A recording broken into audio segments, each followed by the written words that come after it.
we'll recap. So, not previously on. I don't do you. Anyway, so last time we were doing John's introduction session. We got to see a little bit how the game's played, introduce you to my world and my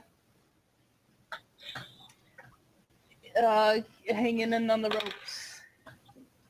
Getting the hang of ropes, yeah. Yeah. What? And learning how to do everything all over again. I just like she's learning how to speak English for the first time, apparently. Yeah. Anyway.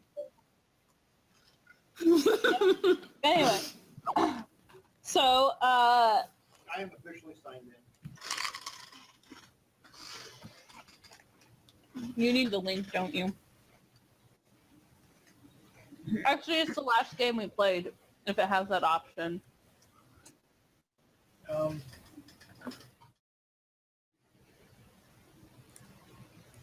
I'll send it to you on Facebook. It's the same link, I think. That's my Twitter.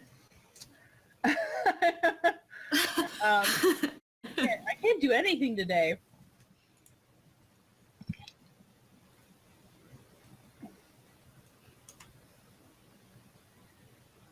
There you go.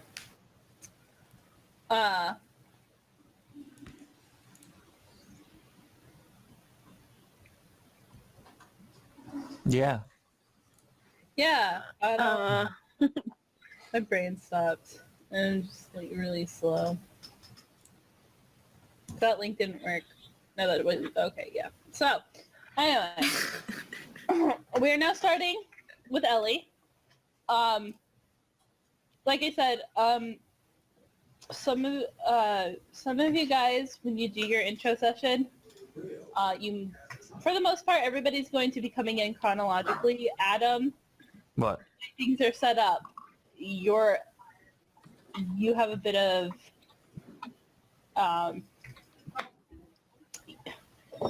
we're jumping into the future with your intro session, and there is a specific plot detail and reason for this. You will be the last person to arrive into town. That's fine. But for the most part, everyone's coming in the same. And because of that, I will have you guys... I don't want you guys interacting with each other, but I will throw in fun little things, like if you go to the tavern, you know, I assume Kayla's gonna go to the tavern when she does her intro session, you know, and I'm gonna say that she sees John's character there, and he's doing whatever. Just throwing little tidbits for you guys. Anyway, so,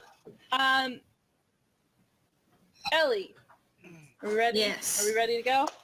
Okay. I mean, as ready as I'll ever be. Okay, so, Don't fall on your sword. yeah, exactly. It's a great axe, thank you. Don't fall on that either. It's just as painful. Arguably more so. Mute John. All right. So, all right. Ellie, Yes. go ahead and describe your character. My character's name is Amrin Winterfield of the River Valley. She is a half-orc fighter with just her mom and an old man from the town to train her.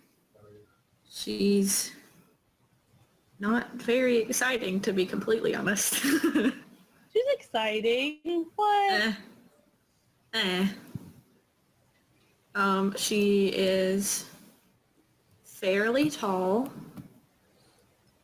and a little hefty for her size, but, you know, not too badly. People like curves. And I don't know what else to say. Did you want to describe her facial details, any physical attributes, things like that, that might be of note? Well, you can't really see much of her face because she wears a hooded shirt under her armor and a mask up over her face. So really all you can see is her eyes, which are gray, I think. Yes. Okay. So, your character was awesome. Cool. Well, then we'll go ahead and start there. I'm sorry, Amrin has been tasked with going to the city of Strathum to deliver a couple of packages. Nothing too out of the normal for her. It's something, you're used to. Nothing. They aren't weird packages. There's a few letters, an actual box that you're carrying. Mm-hmm. So when you do get to Strathum, you are delivering out your goods to their various places, and it's been quite a long journey. It was about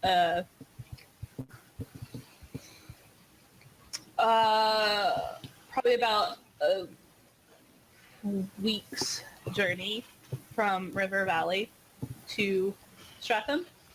Okay. By horseback.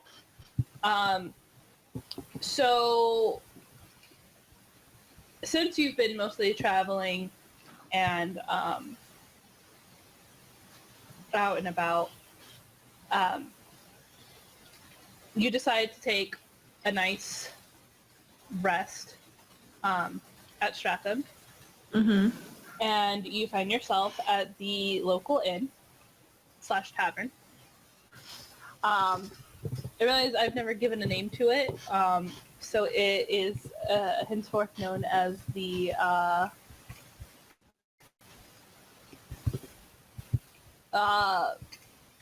Soggy Sea Wench. Okay. It's a lovely tavern. The name does not reflect how beautiful it is. Very nice. Noted. So you go and you get yourself a room there. And we'll start with you being asleep. Woohoo, sleep. And you are having just the strangest dream. Okay. You are in a forest. It's kind of dense.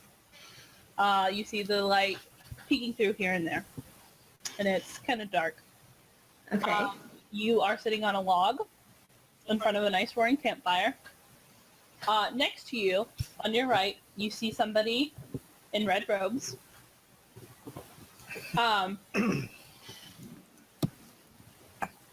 You can't really see their face. It's not like you can't see it. The hood's pulled over too far. Mm-hmm. And after, you think this is kind of strange. It's an odd dream for sure. But after a few seconds, materialized before you is a bubble that is sort of iridescent, sort of shimmery, kind of looks like your normal bubble being hit by sunlight. Mm-hmm. Inside this bubble was a little girl. She looks like the dirtiest street urchin you've ever seen, except for her hair, which is platinum, almost blinding white. Mm-hmm. What do you do? Is that person still beside me? Yes. I go, are you seeing this shit? They do not answer. They just sort of are staring into the fire. Okay. Would I recognize the little girl in the bubble from my traveling? Nope. You have never seen somebody with such pure white hair. Okay. Since the dude did not respond, can I reach out and touch him? You do. Your hand phases through him. Cool. It's almost as if he exists. You sort of feel like he's more solid than you are. Okay. You phase through him, not him phasing through you. Okay.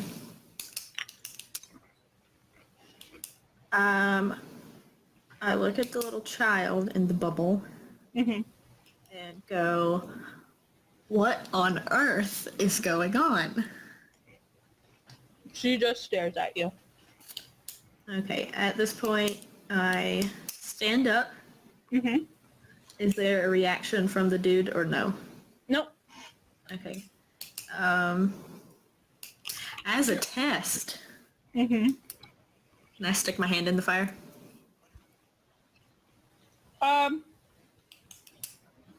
It's warm, but it's not burning you. Okay.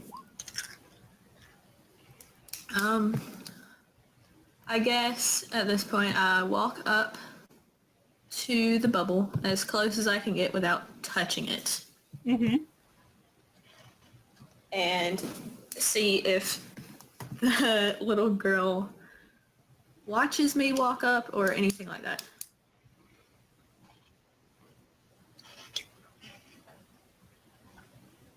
Yes, she is definitely watching you. She's maintaining eye contact as best as she can. Okay. Can I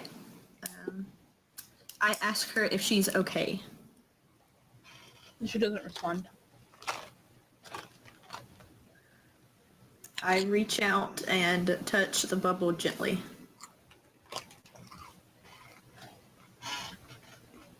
In your head, you hear a loud, almost piercing scream of help, and you wake up in your bed.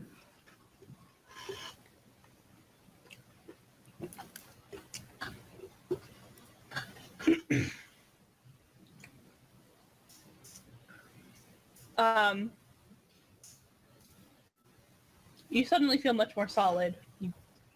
Your dream has shaken you, but you're not all bleary like John was. Mm-hmm.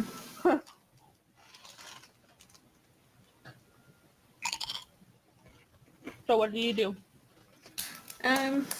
Is it morning?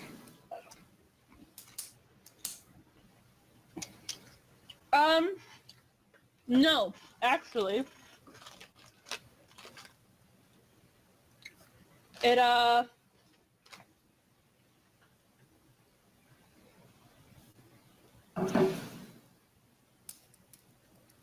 It, it's not morning, it's about midday, and you sort of realize you've kind of slept in longer than you've been needing to. Okay.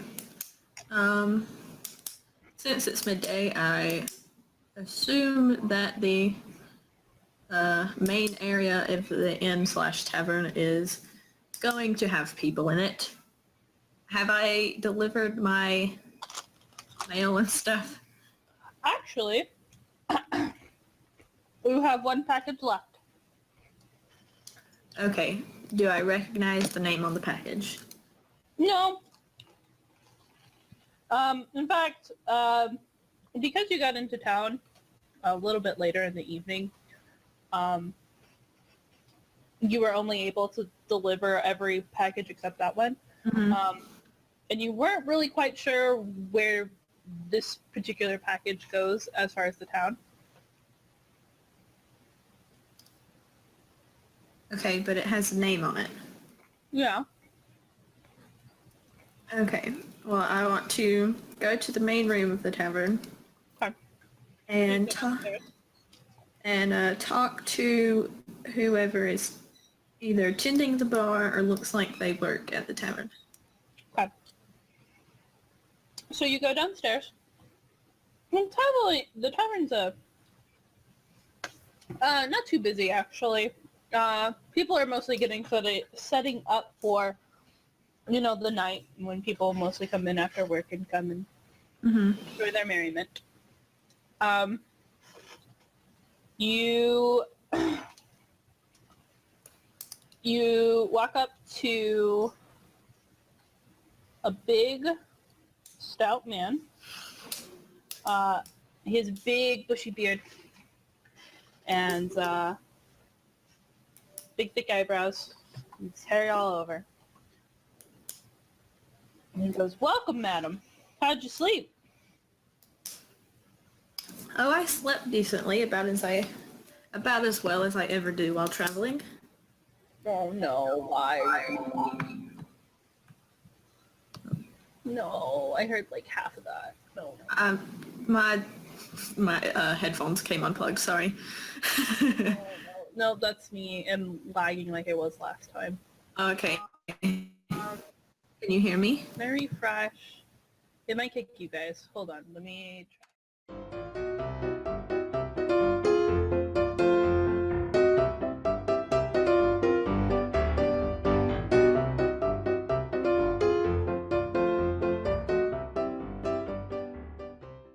Alright. I'm sorry, you'll have to speak up, Missy. I'm a little deaf in this ear. How'd you sleep? I slept fine, thank you, about as well as I ever do while traveling. Oh, I'm sorry. Did you come from far away? About a week's out. I'm from the River Valley, if you've ever heard of it. Oh, I have. I have family out there. Oh, yeah? Yes, I do.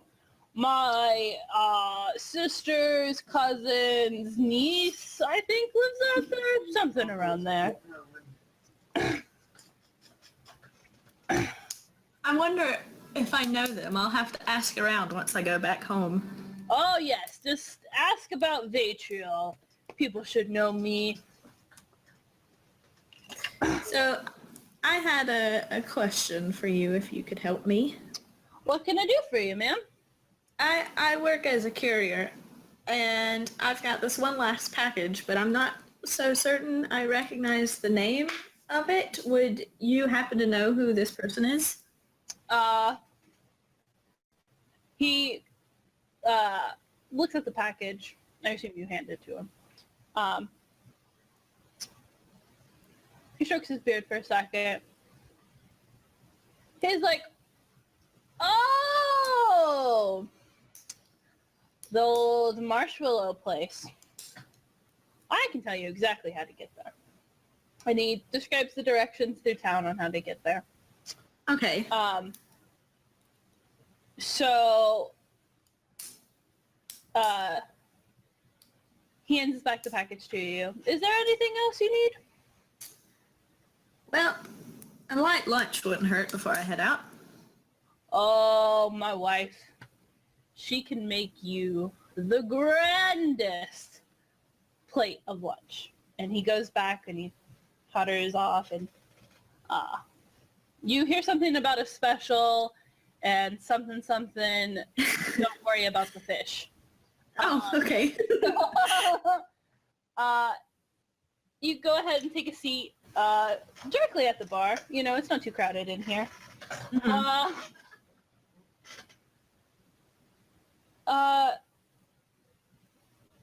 Sort of as you glance around, you see somebody in red robes. They kind of look like that person from your dream, but you shake it off as coincidence. You've seen tons of people wearing red robes. It's not an unusual color to wear. Mm-hmm. So you sort of just push it in the back of your mind. Your thoughts are still sort of on the dream, though. You're sort of like, I've never had such a weird experience in my life. About 10 minutes pass, and Vitriol trots out, and he's like, "Here it is, the best fish special in the land," and he sets it in front of you, and there's a few pieces of fish, some bread, and a few tomatoes. It actually looks like a very elegant plate. And he informs you that the food, there's a free meal with a night of stay. So you don't have to pay for anything. Oh, okay. Well, thank you very much, sir. Thank you! Hope you find your way. And he teeters off to go talk and serve some other people. You're still nervous about the fish comment, so you kind of poke at it and sniff it, but it smells really good. Very nicely spiced, and you eat it all, and it tastes heavenly, and you're glad for a full belly before you get on your way. So you leave the inn, and you follow his directions. You only get lost once, but you find a guard along the way, and he sort of points you back in the right direction. So, the marshmallow place is on the north side of town. Okay. And you distinctly remember in Batriel's directions to look for a house with a gold lantern in front of it. Okay. And you find it, and it seems like a shop slash living area, and I'll let you take it from there. It seems like a what area? I'm sorry, I didn't catch that. It seems like a shop slash living area. Okay. Well, I walk up to the door Awesome. and knock. Actually, before you get to the door, All right. there's a little boy. He has bright red hair and smattering of freckles and a very toothy grin. Okay. And he sort of looks at you and go, "What's your name?" Well, my name is Amrin. What's yours? "My name is Carthage. I run this here shop." Oh, you do? Uh-huh. And then you make a perception check. A perception check. That's a D20? Yes.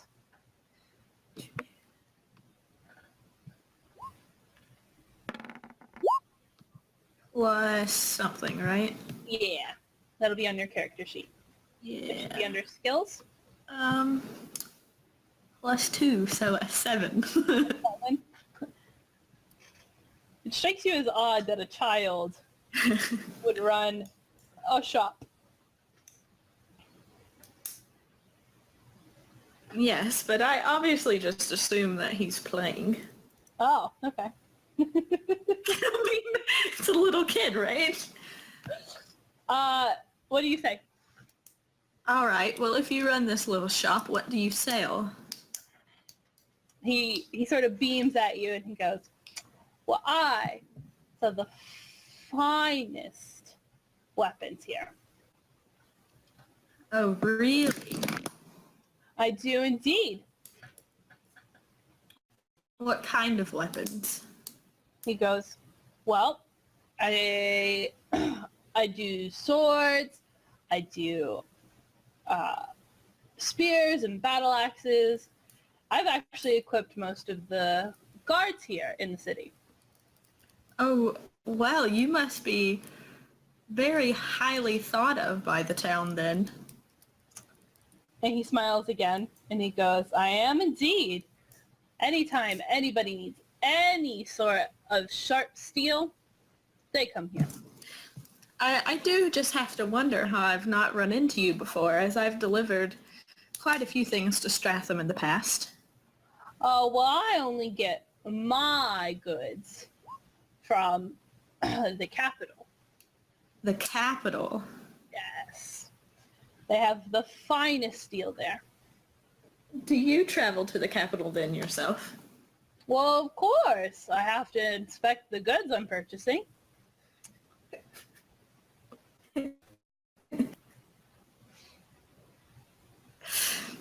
Make another perception check. Okay.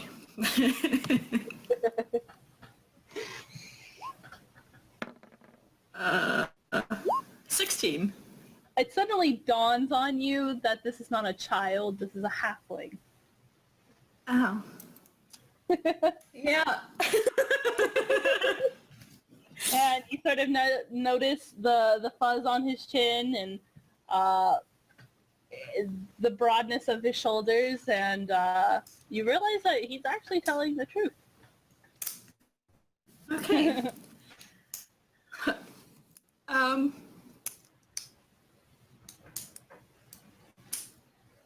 Okay, let me just clarify something. Uh-huh. Is he at the marshmallow place or just near it? He's in front of the shop. Okay.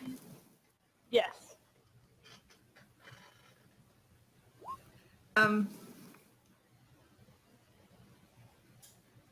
I say, while I may be interested in your goods, I have been instructed that this package is to be delivered to the Marshmallow place, and I read him the name off my package.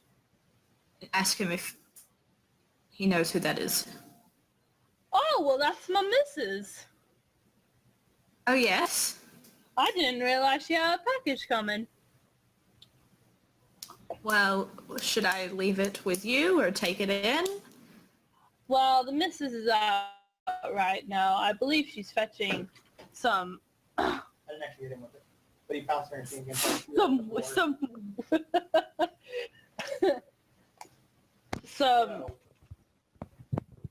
ingredients for tonight's supper, but is it all right if I take the package and give you whatever notarization you need?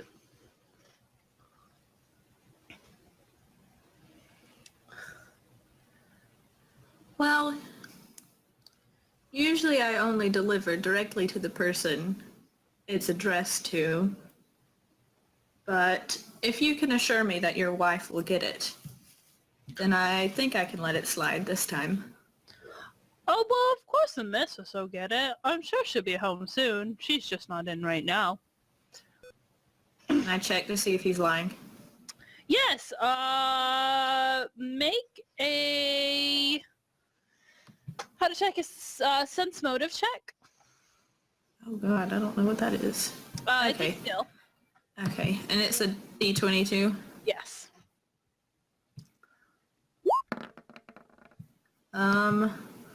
That's a 14 total.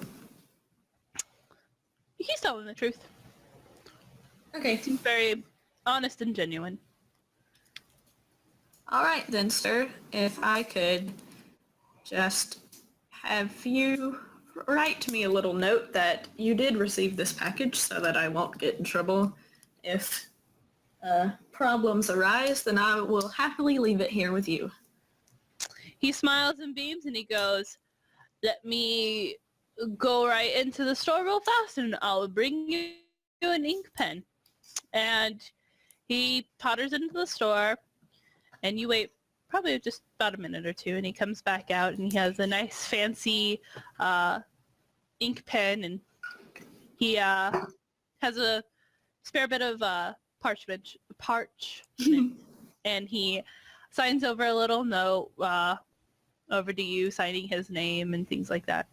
And then he rolls it up and hands it to you. He goes, will that do?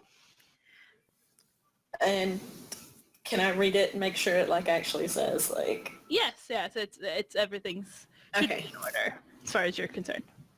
All right, and I go, thank you very much, and here is your wife's package, and hand it over. So the package, funnily enough, is almost a little bit too big for him. Oh. And he sort of wobbles with it, and then he sort of sets it down. He goes, I think me and the missus are going to have to talk. Do I need to help you get it inside or anything? He laughs, and he goes, oh, no, but her need of fancy dresses is too much. And he laughs, and he goes, be sure to remember the name. Marshmallow for all your needs and fine steel. Oh, absolutely. I don't have the coin now, but I'll definitely keep you in mind. All right. Thank you, ma'am. And I wave and walk off. All right. So you start making your way back to the inn. This time it takes you a little bit longer. You're just stopping to enjoy the town of Strathum. You have been here before, like you said. You know how big the markets are and the amount of trade it receives.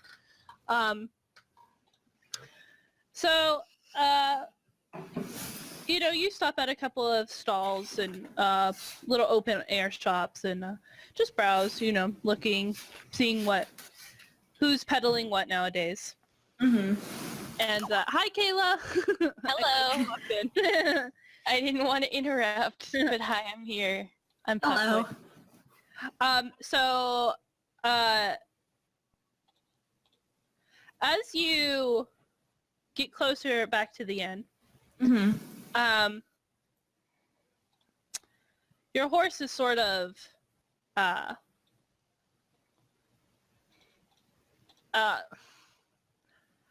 there's a stable attached to the inn, and you notice somebody sort of tending to your horse. It's part of your room expenses, just feeding, sort of brushing, Yeah. being gently nice with the horse. However, as you round the corner and you see your horse, you notice that there's a little girl petting your horse. Go ahead and roll perception. Okay.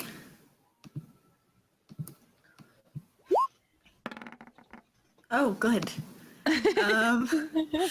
That's a 6. As you get closer, you notice that the little girl petting your horse is the little girl from your dream. Okay. What do you do?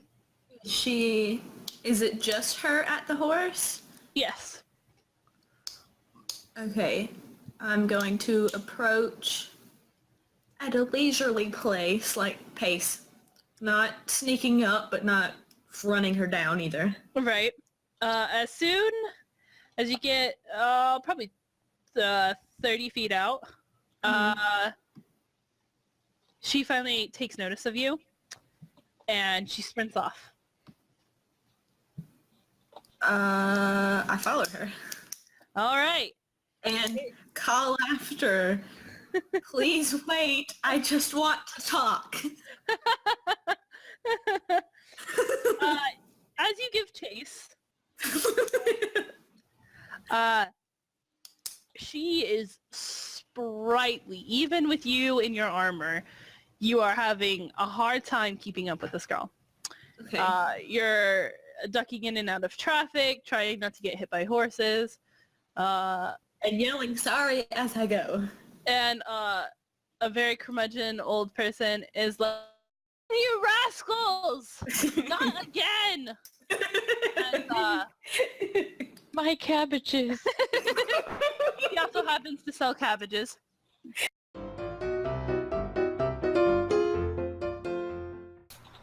After twisting your way, you almost catch her once or twice. Being in the town, you sort of know a few little back ways, not too many, but you know a couple. Mm-hmm. And you see her disappear behind a ramshackle shack. I didn't want to say ramshackle, and then I said it anyway. As you turn around to follow her behind the shack, she's gone. She's gone. Yes. What is behind the shack? Behind the shack is a couple of crates and barrels. Nothing too spectacular. And I peek around to make sure that she's not hiding behind anything. She is not a banana. No, she's not hiding. You can't see her around anything. Okay. I call out, Little girl, why are you running? Make a perception check. Oh, cool. Maybe it'll be better. That's a 6 again. All right. There's nothing. You hear nothing. Okay. Well.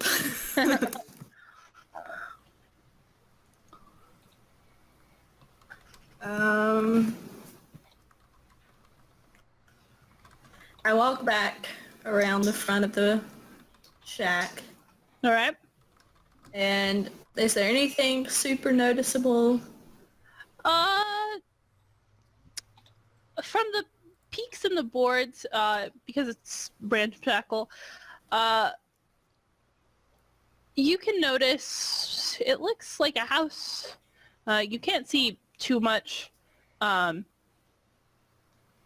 It just looks like a place you would live, but you're not quite sure why anyone would want to live in such a rundown, sort of beat-down house. Can I hear anything inside, or?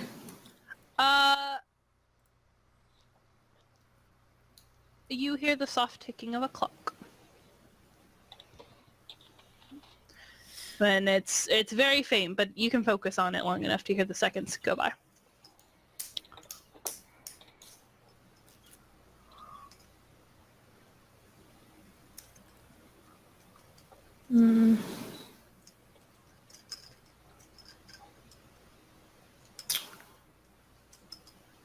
I shrug and head back to the tavern.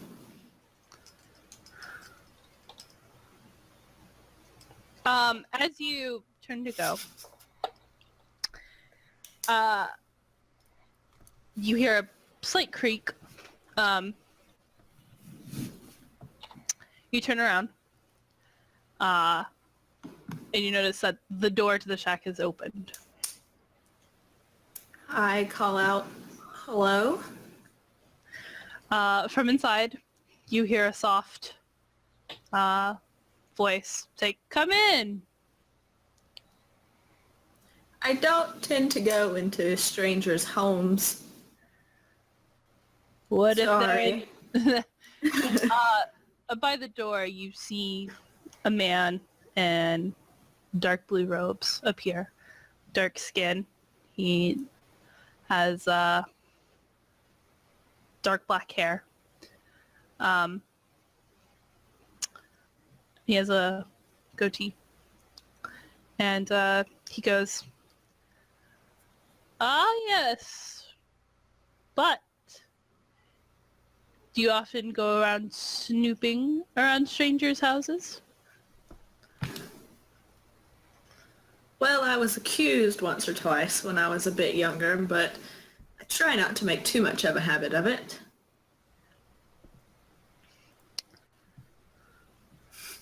Well, Oh, go ahead. well, I was simply inviting you in because you seem so curious. Well, Not too many people around here take notice of this house. well, I can see why. Sorry. There was this little girl, and I was worried I had scared her, and she ran this way, but she disappeared behind your house, and I wonder if you would know who she is. I could... sorry. He goes, well, you're in luck. I am a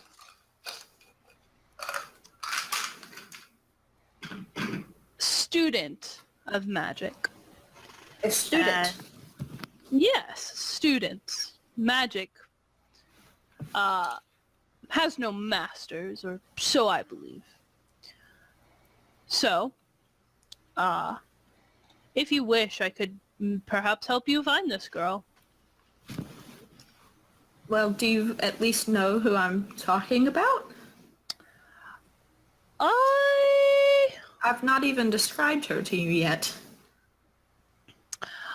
He sort of has a playful smile on his face, and he goes, "You are not the first person to come around asking about little girls." Who else has been asking about little girls? Oh, you know. People who are seeing little girls run around.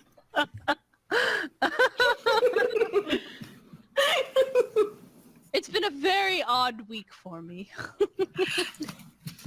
It's been a very odd that way. couple of days for me.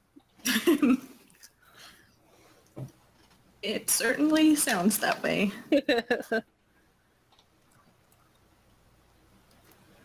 Well, if you're offering your help, what would you want in return? Oh, nothing much. He offers you, he sort of stands aside to offer his house to you and sort of sweeps at, like, asking you to come in. He goes, "Well, I could show you better in here. I promise I mean no ill will." You can feel free to roll a sense motive check on that. Okay. Good. An 8. An 8, you definitely think he's just the nicest little old man you've seen. I say Well- little old man, he's pretty tall, but he's getting on in his years. All right, sir. I'll trust you. Just be warned, I do have a great axe. He sort of peers behind you. "Indeed you do." "Well, I will just have to watch myself then." And he sort of like strolls back into the house. He sort of just has this like goofy, like smirky smile on his face. I follow him very cautiously. Inside, it's a very sort of nice house. It betrays its outward exterior. And sort of nice and warmly lit. There's a nice red rug. There's bookshelves everywhere with tomes and books and papers and quills and candles sort of all strewn about. On the counter, there lays a cat grooming itself. Roll a perception. Can I reach out and pet the cat? Oh my god. That's a 5? Nothing. You're like, "Wow, that's a really cute cat." And you pet it. Okay. It sort of nuzzles into your hand gently, and you're just sitting there petting the cat. The man looks at you and he goes, "Ah, Biggs has seemed to take in a liking to you." What was his name, sorry? Biggs. Biggs? Biggs. I think he's rather adorable. "Oh, well, thank you. He is a very close companion of mine and keeps me great company in my old age." Well, you don't look so old. Oh, he chuckles and he goes, "Oh, thank you. You are quite kind. Now then, shall I help you find your mysterious girl?" He goes and you see him totter back. Probably takes him 2 or 3 minutes, and he has a mirror in his hand. And he produces a vial from his robes. He goes, "This, my friend, is a magic mirror. It can show you pretty much anybody." Pretty much. Yes, magic does have some limits after all. And he uncorks the vial, and looks like it's just full of water. And he pours it on the mirror, and you see him sort of wave his hands for a second, and then the mirror sort of turns extra. You sort of see a ripple in it, and it looks more reflective almost. And he says, for example, show me Vatriel, the innkeep. And it takes a second, but then you see the water sort of swirl, and it produces the image of Vatriel. He looks like he's sort of tending the bar. There's a few extra people that have come in, but nothing seems amiss.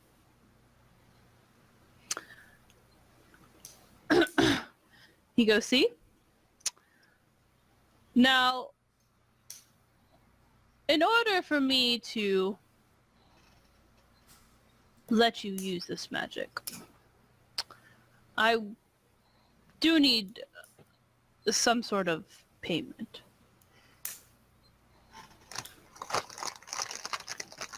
Yes, I expected as much. Magic does always come at a price.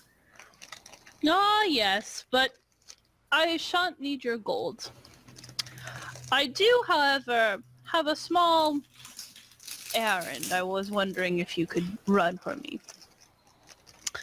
And he sort of folds his hands and he goes, you see, I was out traveling, and while I was out, I was gathering herbs in the nearby forest, and a group of bandits managed to procure from me a book. Now, this book is quite important to me as a student of magic, and I was wondering if you could perhaps hunt it down for me. The guards of the city have been made aware of the situation, but they are running low on their numbers as of late, and cannot spare to send any guards out to look for the encampment. If you could perhaps retrieve my book from these bandits, I would be more than happy to help you locate your missing girl.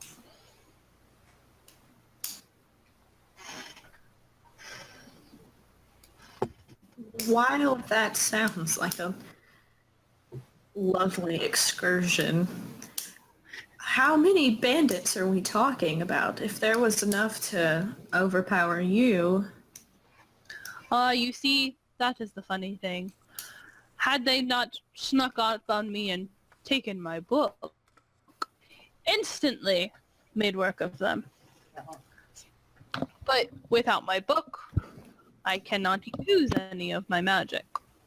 But as far as I could tell, it seemed like a small band, nothing more than... and he ponders for a second. He goes, maybe 3, 4.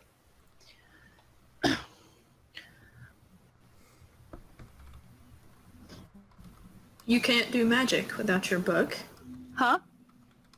You can't do magic without your book. I can't.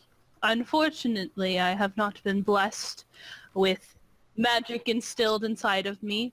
I have studied long and hard for many, many years to do the magic that I do. I see.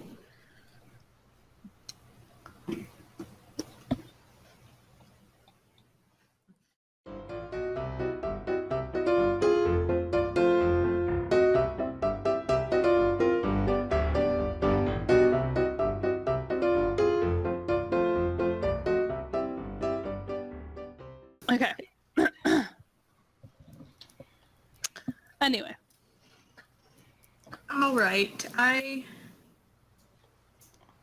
promise you I wouldn't send you on this excursion alone if I didn't think you could handle it. And he sort of eyes your great axe again over his shoulder. Well, I appreciate your confidence in my abilities. If I were to go on this, I would like to know your name before I leave. He smiles and he goes, "You may call me Andrastius."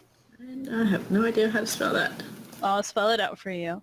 And by the way, if anyone gets the name, I'll probably love you forever.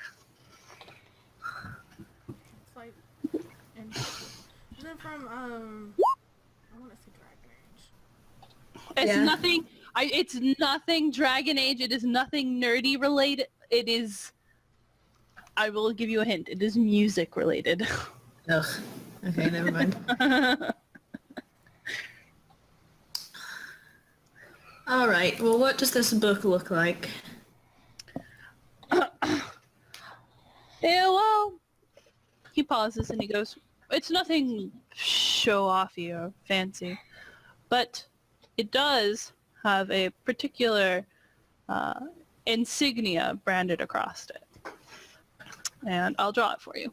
If you guys would like to take a note." Okay. Okay. Oh, that's a polygon tool, thanks. Oh, that's a lovely insignia. Yeah, okay. I mean, I'm quite impressed already. Oh my god.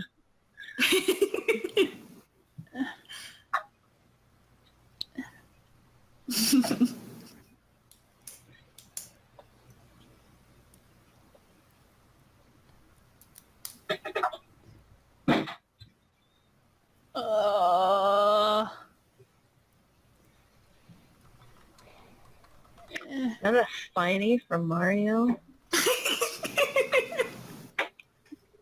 Don't make fun of me. It's beautiful. Hold on. Okay. Oh, I messed up. It's fine. Hold on. Oh, Do you want How do we get an image as a background? Oh, you might have to do that in, like, on just regular Roll20. Okay. All right. Not in- Let me try this again. Yeah, you do. You have to go to Okay. your account. Oh, okay. I can go there. Okay, cool. Ugh. All right. Okay. Oh, okay. This is way easier. I don't know why I didn't just do this before. And then, oh.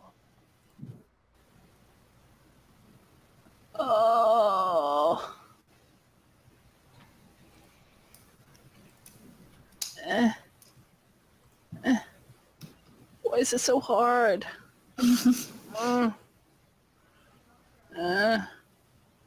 No.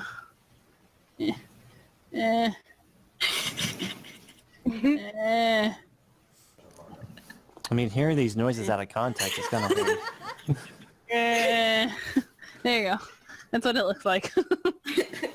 It's really bad. I'll make sure these look actually prettier. no, I want you to copy and paste that. You have a new And I want question. that to be the official symbol because, oh my god, it is fantastic. Okay, so here's the symbol. Anyway, and he describes the symbol to you. Okie dokie, I guess I'm good to go then. Do you have any idea of where the bandits' camp is?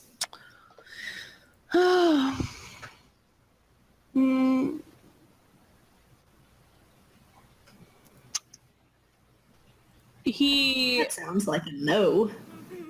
goes, well, savory sorts tend to congregate together. I would go and check the wharf. The wharf. It is where scoundrels usually linger. But how will I tell the difference between your bandits and regular bandits? Ah, that I do have a fair answer to. The bandits would have had to have been close by where I was traveling, and I was traveling by the woods and the hills, and he reaches behind the counter and he pulls out a map and he shows you exactly where it is, and you recognize the area from your rides in and out of Strathum. Mm-hmm. It's to the north of town, and you could generally pick it up where it is. Okay. He goes, it should be somewhere around there. I would venture if their encampment should be somewhere near there. I'd ask at the wharf, at least something near there. And he goes, I'm sorry, I'm terribly rude myself. What is your name?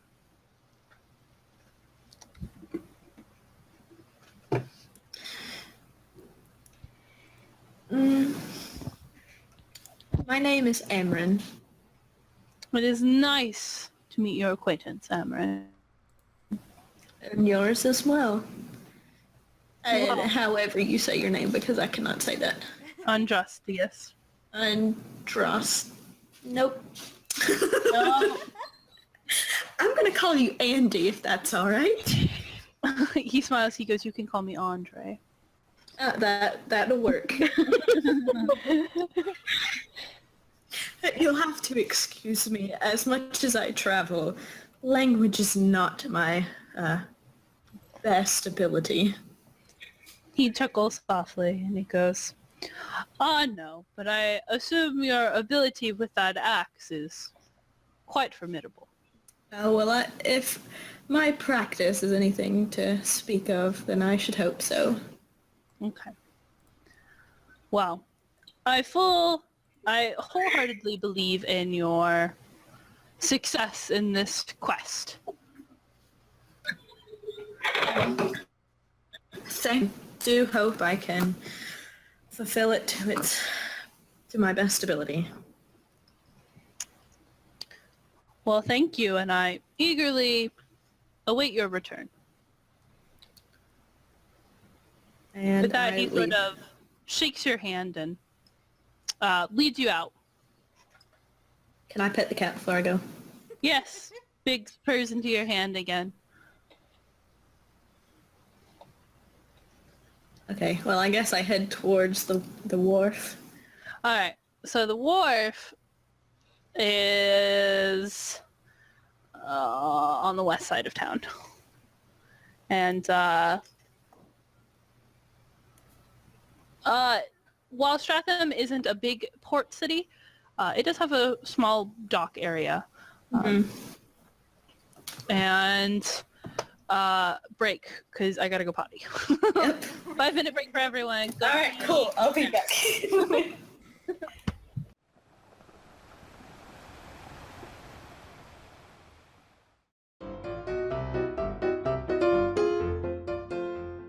Alright, so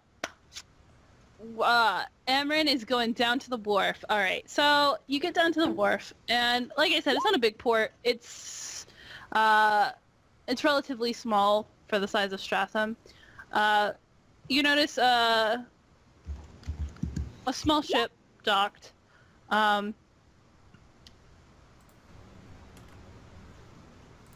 Andre was not lying. There are some shady people around here. Okay. They look like, a few of them look like your typical, street urchins, beggars.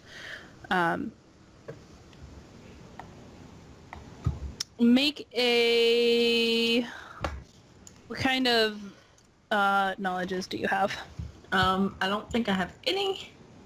Oh, Oh, well, it's engineering. Oh. What do you have for skills? The ones I chose? Yeah. I chose diplomacy, dungeoneering, and perception. Diplomacy, dungeoneering, and perception. Yep. All right. That does not help me at all, does it? No, it'll help you. Diplomacy will help you. What do you do?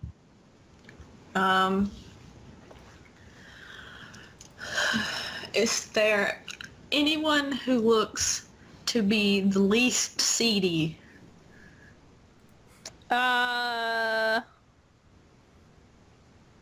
Yeah, there's an old beggar woman. Okay.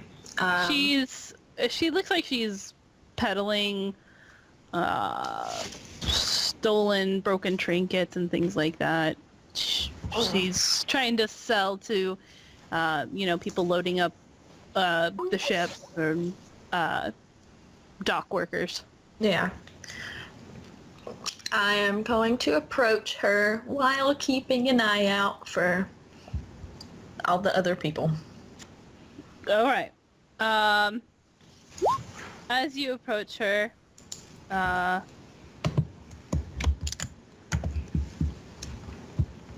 you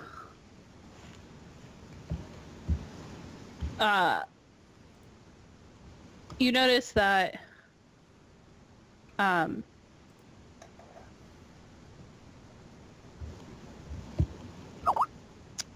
she's very old. Well, older than you initially had thought, and she seems to be blind in one eye. But as you approach, her good eye focuses on you, and she goes, "Whoa, whoa, whoa!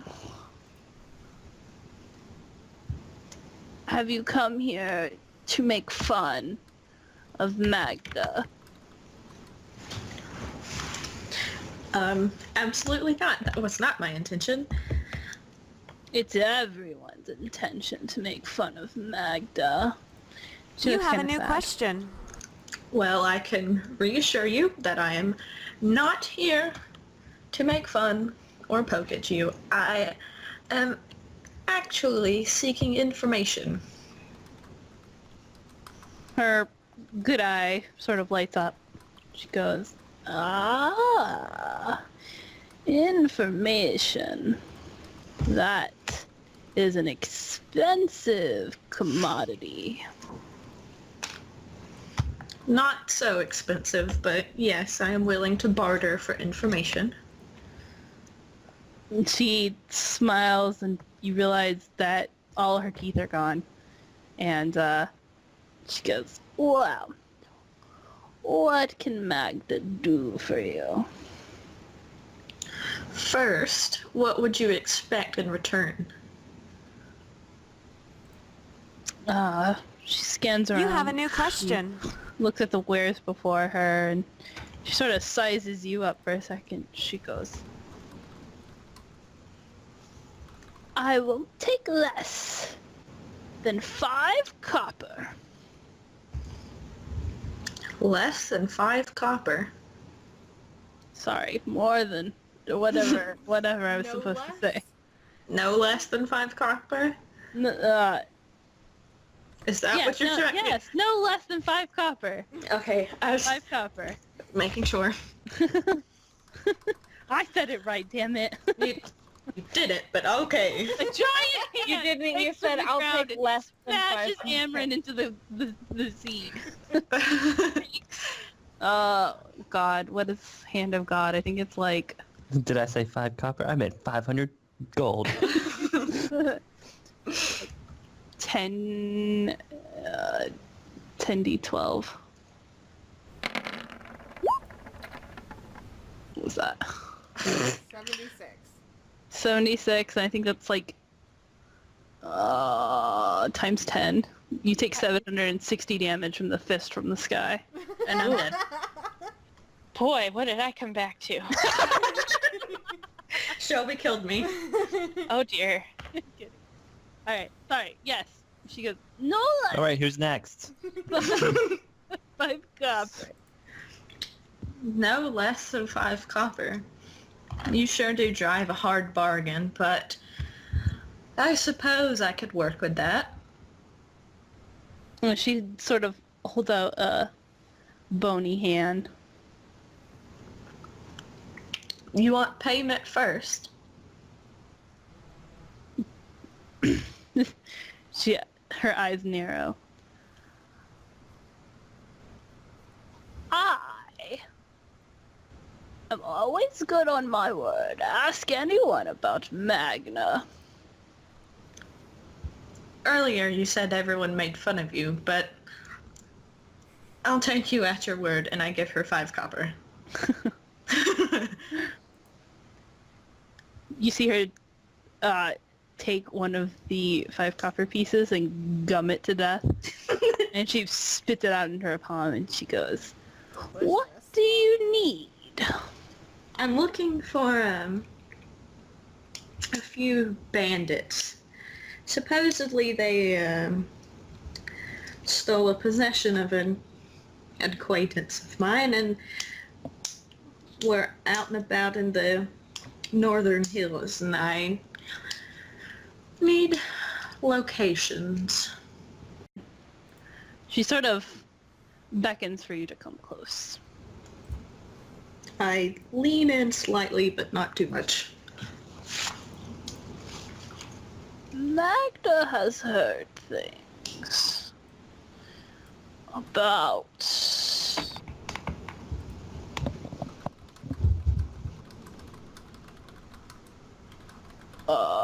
give me a second while I find a name.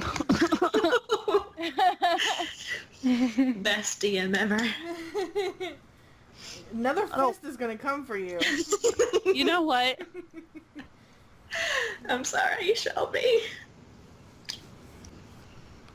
What is this name? Oh no, I don't know. it's terrible. Should we start throwing names at you? I'm just looking for a last name. Hold on. I'll just... Build-a-more. Oh, I like that! Let me type how I imagined it for you. Thank you. Thank you.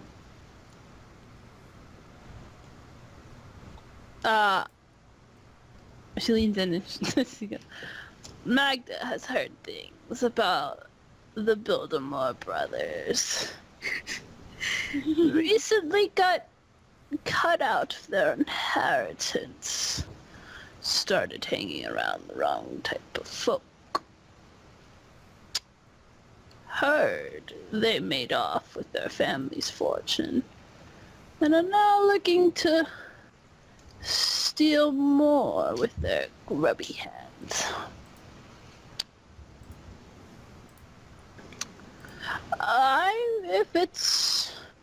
If it's in them foothills, it's definitely them. She goes, sort of looks around at everyone, like, around the dock. She ushers you a little closer. I lean in just a little bit closer. I'd be careful if I were you. Magna does not trust those boys. Nope. Not one bit. Have they come through here? They used to live in this town. But Would I have known that? You've never made deliveries to their house. Okay. If they do live here. Well, I mean, if the Build-A-More family is supposed to have been... You heard of them probably up until about a couple of years ago. Okay.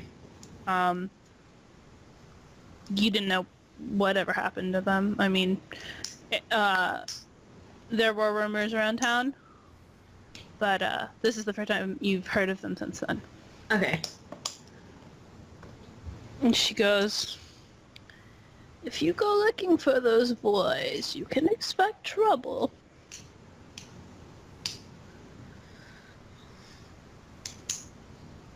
And, she sort of like eyes your great axe. She goes, but that should protect you. Is there anything else you need?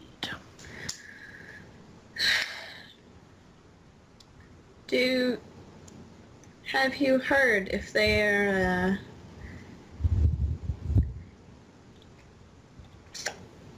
keeping friends with anyone? Is it just the brothers, or? She thinks for a minute, and he can see her good eye sort of wandering about when she's deep in thought. She sort of shakes her head and she goes, not anyone from around here.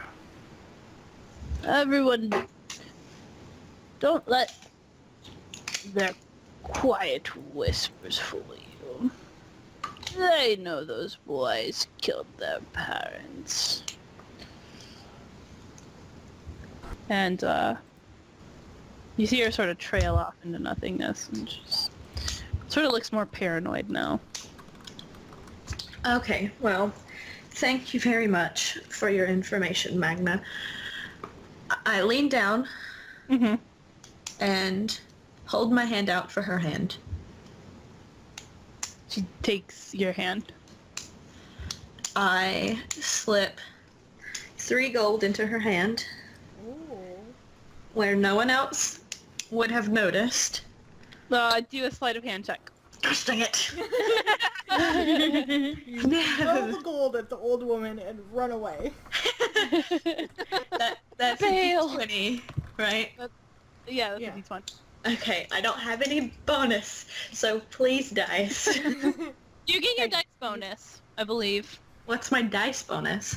Your dex bonus. Dex bonus. It's not in the sleight of hand. No, Is it not? Is it? under abilities? You should have dex, and then you add your modifier to the dice. Oh. Yeah. There you go. Okay, alright. Please, please, please. Oh, cool. 10. Plus 10? Your No, that's a 10 total. okay. 10 total? Okay.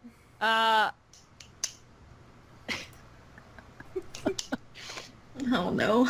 So, sorry, I'm trying to think how to do this.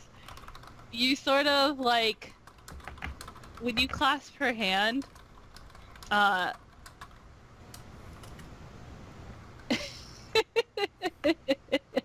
of the one gold piece like falls out, and you like, she just like looks at it, and then she like looks at, she like pulls her hand back and sees the other two, and you see her like scurriedly trying to pick up the other gold piece, and she starts weeping, and she's like, you suck.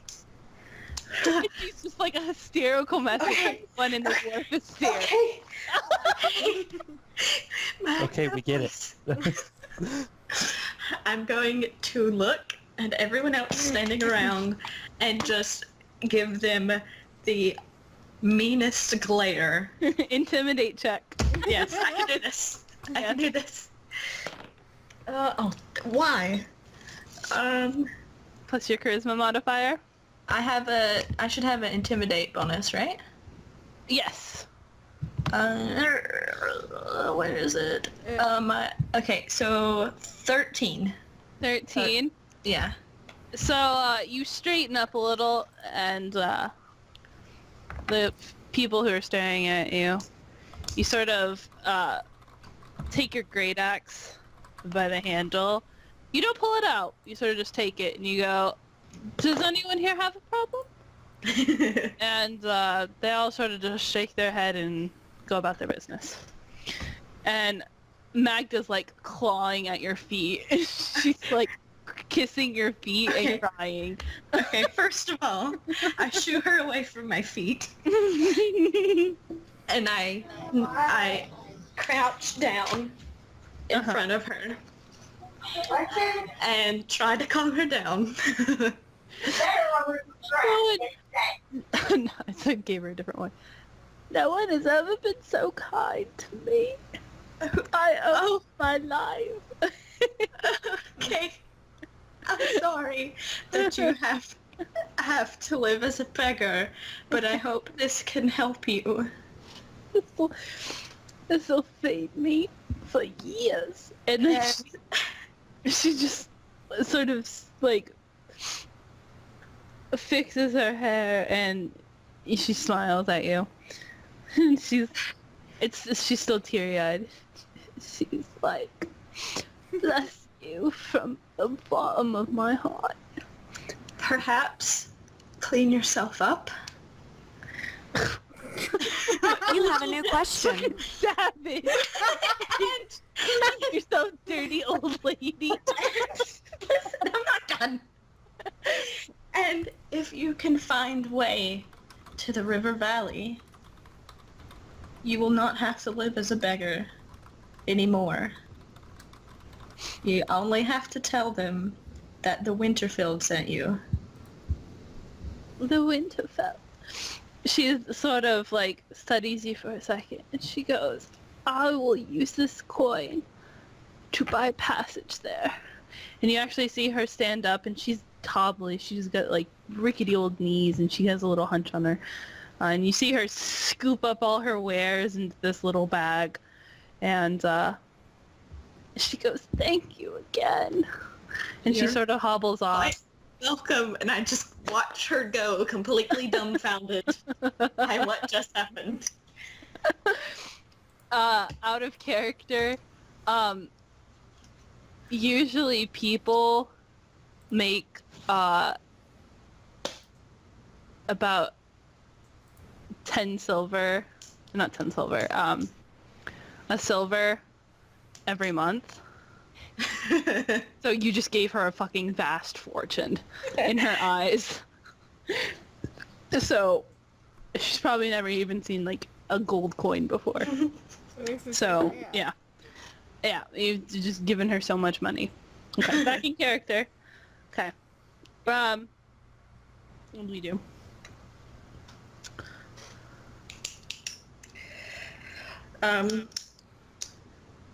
Which direction was she heading? Like back into town? No, she's staying on the wharf. She looks like she's gonna go talk to the captain of a barge or a ship and perhaps do as she said and make her way to the river valley. Okay. Is there any town guards around? Let me roll.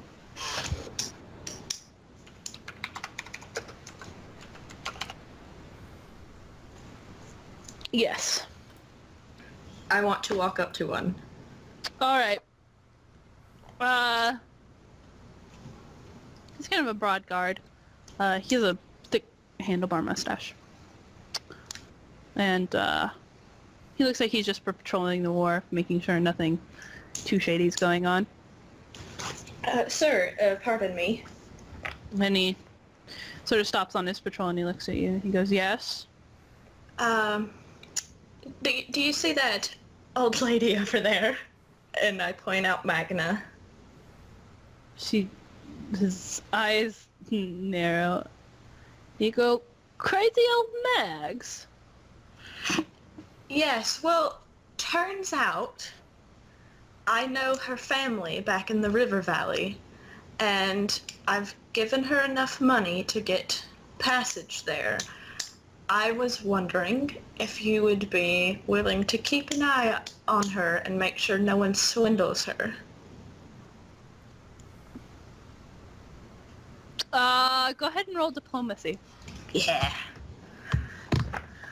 I can do this. Diplomacy. Okay, come on, dice. You're already doing a lot better than the other one. Total 17. 17? Sort of eyes you up and down. He goes,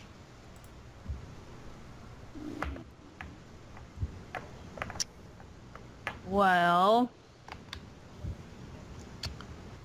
it would give me a chance to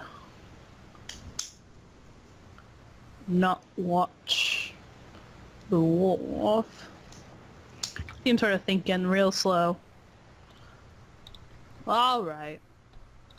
And he sort of teeters off with his halberd, and you see him walk up behind Mags and sort of place his gloved hand on her shoulder. Okay. And she looks a tad startled at first. And you see them start talking. All You right. can't really hear it, but... And now I am comfortable enough to leave.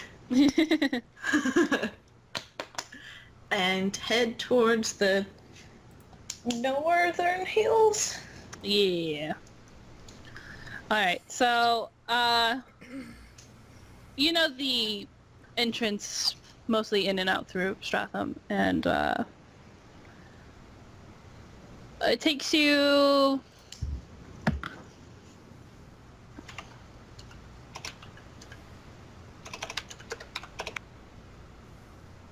Oh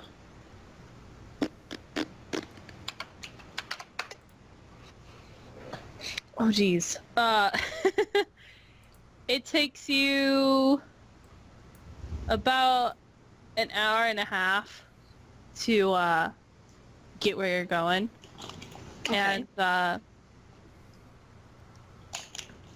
as you get closer to the foothills, you notice that the foothills start slowly rolling into mountains. They're not big by any stretch of the imagination, but they're of decent size. And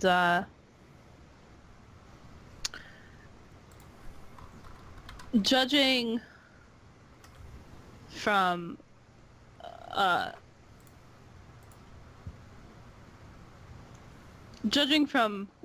the map and your knowledge of the area,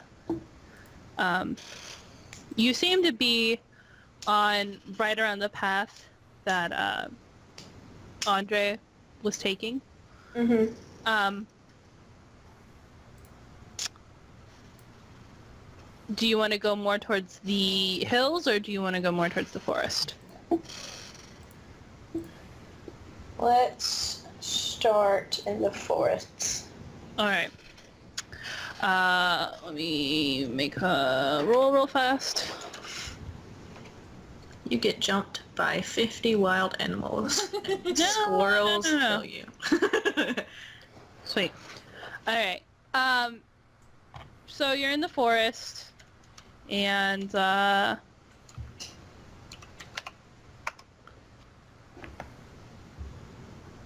it takes you about an hour, but you sort of get into the densest part of the forest. You notice it started getting very late. You left probably right around dusk. It's getting late out. Make a perception check.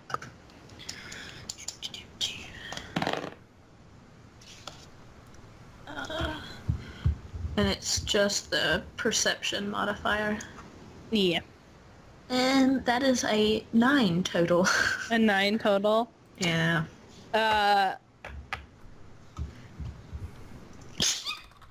Bless you. Bless you. What do you go ahead and do? It just seems like forest to me. Yep. Like I I mean, can't see anything in particular. no. What kind of vision do you have? Dark vision. Dark vision? Yeah. Alright, so to explain dark vision for you, I can see in the dark up to 60 feet. yes. What you don't see color, it looks like infrared if you've ever watched Ghost Adventures, where it's Yeah. just sort of black and white and grainy. That's exactly how you're seeing it. Yeah. You said it's only just starting to get dark? Or No, it is dark? it's dark now. Okay. You left the town right around dusk. Can I see any hint of light, like from a campfire? No.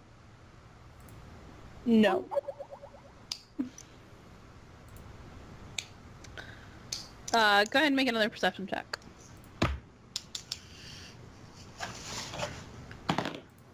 Oh, that one's better. One day I'll remember where to look on this sheet. That's fine. That's an 18 total. 18. From behind you. Probably want to say about 40 feet behind you. You hear footsteps. You hear them cracking on twigs and leaves behind you.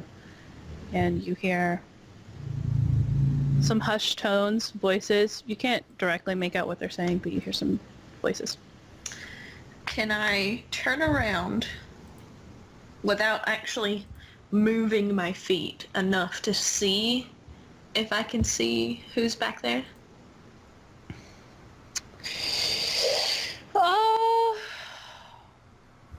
Make a stealth check. Oh god. Okay. Cool. With a d20. Yeah. Okay, that's not bad. And I don't add anything. Nope. Actually, you add your dex bonus, I believe. It says wisdom, but that's stupid in my opinion. Like, you add your dex bonus to it. On my sheet, I have a 0 for the stealth modifier because I've got a armor penalty. So it 0? negates my dex bonus. Oh, completely? Yeah. Alright, well then, what roll did you get? I rolled a 17. Wow, that's not bad. Yes, you can turn around quietly. Can I see anybody? No, but since it's behind you now, you sort of see this soft light of maybe a torch. Something like that. You can see in the general direction of it. Yeah, okay. The voices, you still hear the voices, and you can hear the footsteps coming closer. Oh my gosh. Hold on a second. I know this is like a tense moment, but I have got to go to the restroom, and I am so sorry. You're You fine. have a Be new back question. in like a minute or so. You're totally fine. Stop drinking.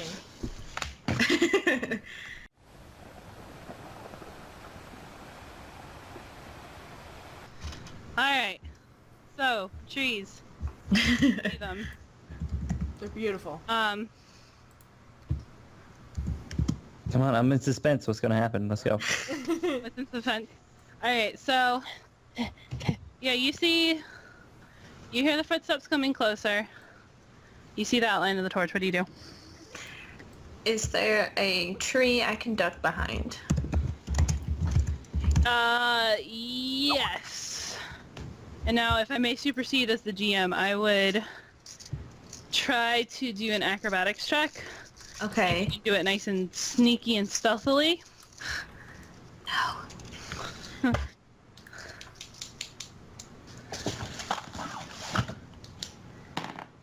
Oh, okay, I'll take it. And I get no modifier. So that is an 18. Oh, An 18? Alright. You make a little bit of noise. But you manage to sort of duck and crawl and creep your way quietly behind the nearest tree, opposite the way of the torch. What next? I'm just going to wait for them to get closer. Alright. You hear them actually coming through the path, their voice getting more distinct as they approach closer. You hear one gruff voice. I can't believe there were no pickings today. And then you hear a higher pitched one. Yeah. There's absolutely nothing in that piss hole of a town. And you hear one more deeper, distinct voice. If you two don't shut up. And you hear the talking sort of die down. And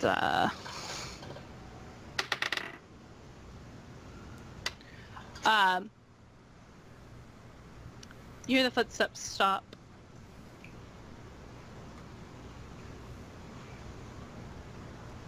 What do you do? I am going to wait a minute to see if they pick up back to moving or if they stay there. You sort of hear them shifting around in place, and then you hear the higher pitched voice go, Bruce! What you standing around for? And you hear the deeper And that voice. dark voice. Yeah, deep dark voice.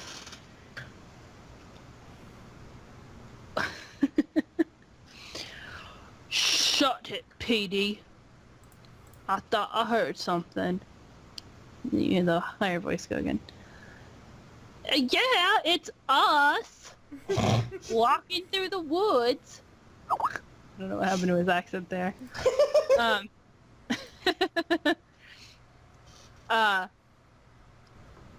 Then you hear laughing from about the middle tone voice. And then you hear a clunk. Ow! What'd you do that for, Bruce? I said, shut up, you two!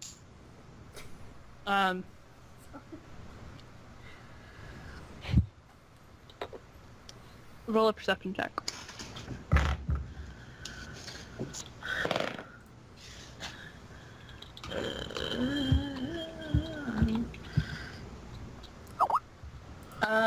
A 10.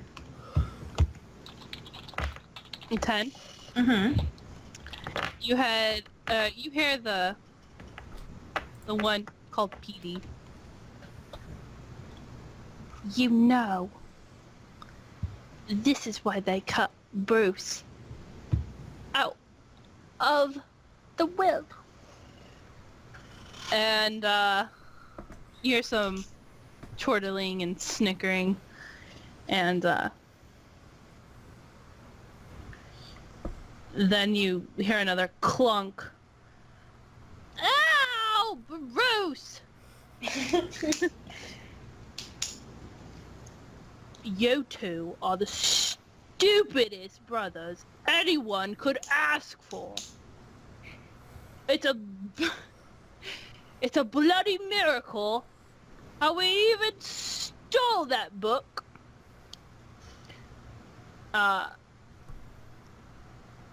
Then you hear the high-pitched voice go, yeah, a lot of... yeah, a load of good that did. We can't even get this stupid thing open. Is he supposed to be Gavin free or? Oh, he's Gavin. Sorry. B is for Bruce. Then you hear the dark fuck. The deep goes, only because you two are too stupid to understand the intricacies of fine merchandise. And then you hear grumbling, and slowly but surely you hear them start walking again. Towards where I'm at. Yes. Well, not towards you, but they're going down the path that you had once taken. What? You're on the path and then you hid behind You a were tree. on the path. You are now behind a tree. They are going down the same path you were walking on. Okay, so they'd walk by me. Mm-hmm. And... Nope. Continue. Okay.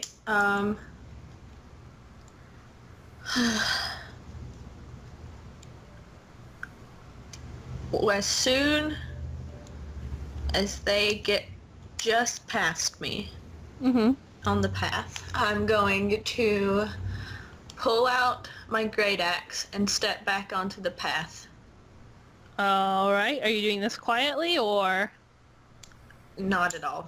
not at all? And I'm going to say, what was that you said about the town being easy pickings? And You see give the- them the fiercest glare. You see them turn around. You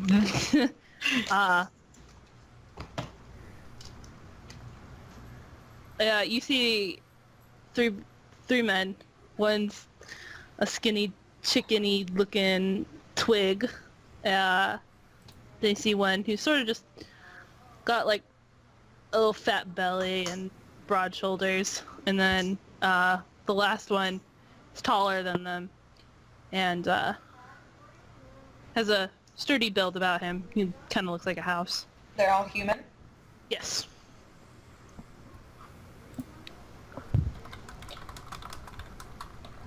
You see the one with the deep voice.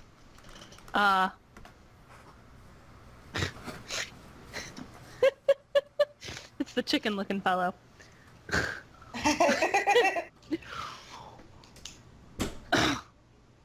What you say? And then the big tall one that's building a house says, Bruce, I think he's... I can't nail down these accents. It's okay, you're fine. I really thought you think just he's- said he's building a house. Bruce? I think she just insulted us. And he looks like quizzically around for that really weird pause. Okay, so they have a torch. And The fat one sort of carrying. am I in their torchlight? Yes. Okay. I am going, Keeping a hold on my great axe and making it very obvious that I have a great axe. Mm-hmm. I'm going to repeat. What did you say about the town being easy pickings? You see the one named Peter go, well, it ain't none of your business. And then you see Bruce like go and smack him, and he says, "Oi, you shut up now!" Fucking, that was really high pitched. Oi, you shut up now. She don't need to know nothing about nothing. And you see them pull out short swords and go. And you see Bruce goes,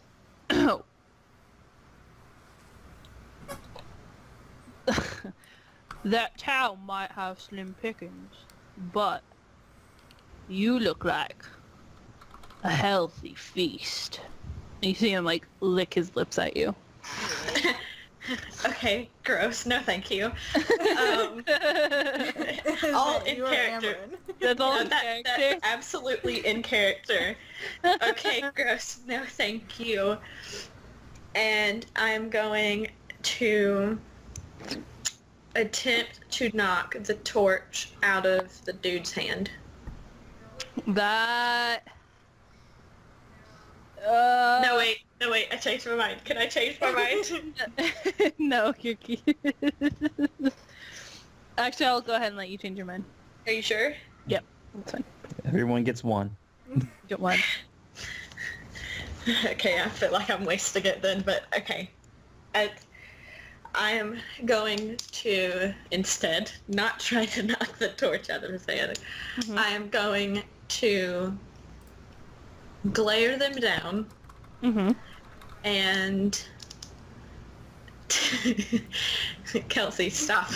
I'm going to say, you can drop your weapons and hand over that book without there needing to be a fight, or you can meet your end at the end of my great axe.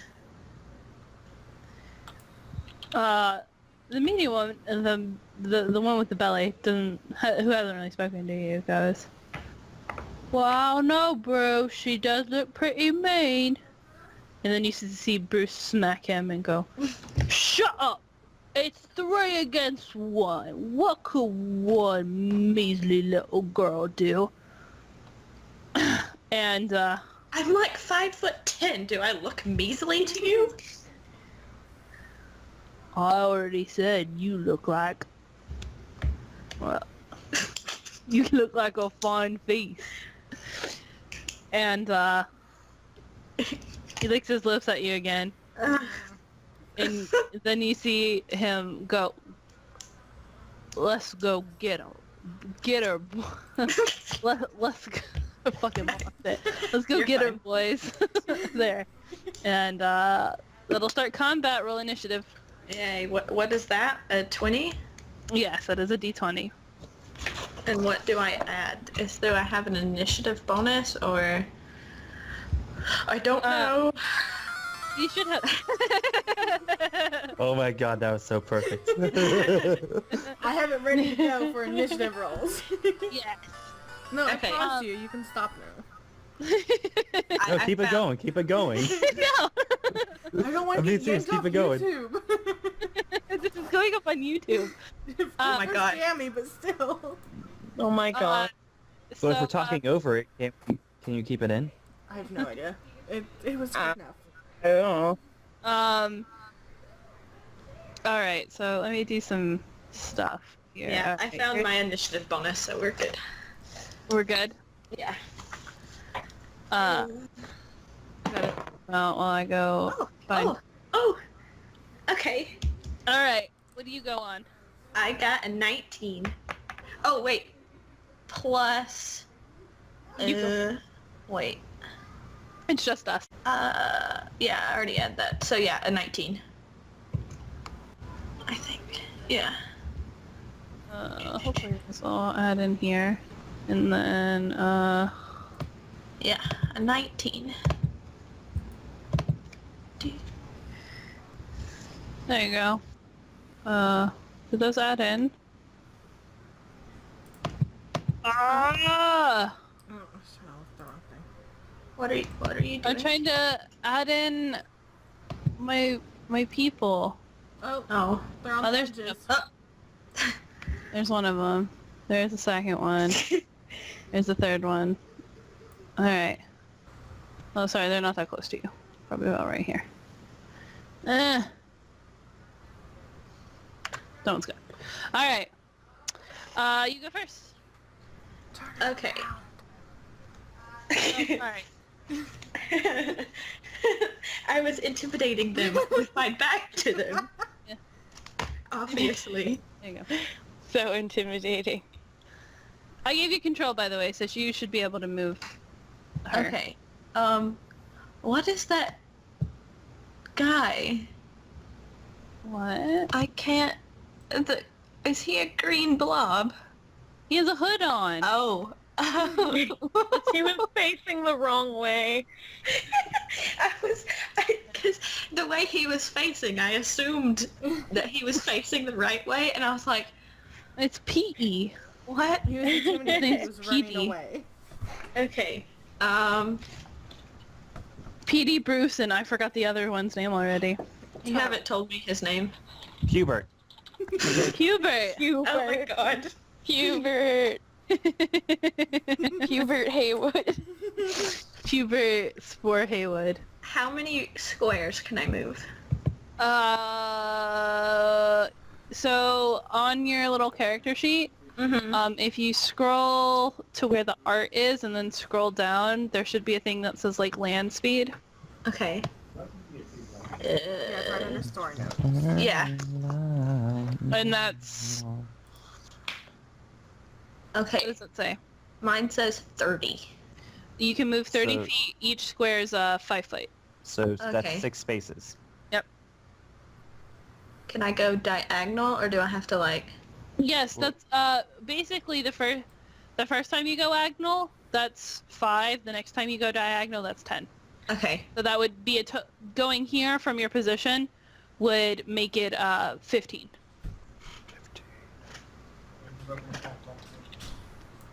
I don't know where she's moving yet. I know. Alright. Can I get right here Yes. and be able to attack him?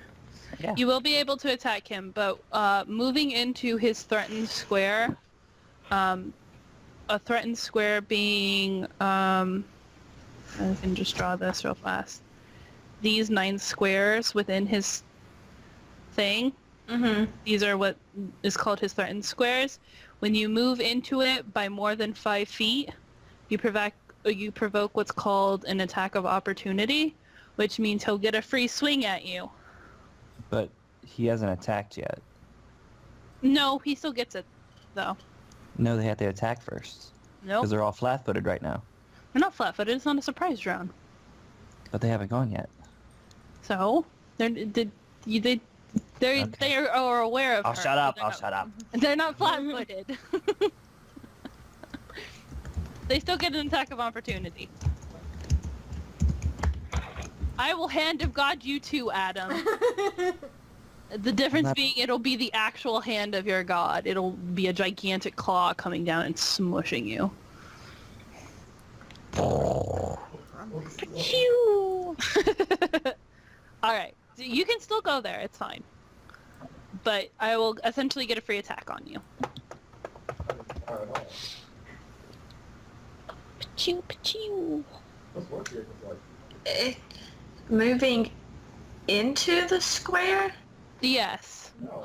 If you stopped on this square right before him, then you won't provoke an AOO, but you won't be able to attack him.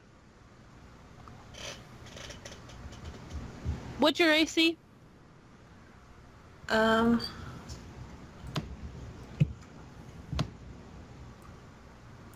You're looking for armor class, sorry. 16. I have to roll a 13 or better to hit you, if that assuages any fear. I'm just trying to understand something right quick. Yeah. If you'll give me 2 seconds. Okay. I thought what I had read was just attacks of opportunity were when you were leaving their threatened area. It's for both. It's leaving and entering. Okay.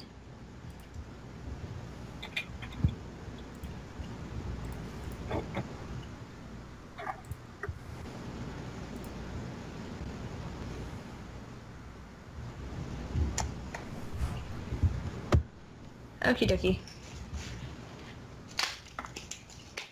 You're still doing your move? Mm-hmm. To there then? Alright. Attack of opportunity! I missed. Okay, so I am going to... which guy is this, by the way? Pubert. That one. Are you really calling him that? Yep, his official name is Pubert, Petey, and Bruce. Pubert is the one with the torch, right? Yes. Okay. I am going to make an attack at the arm holding the torch. Can I do that?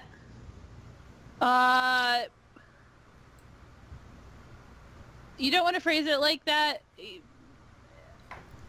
I'll embellish it depending on how well you roll. Okay. Okie dokie.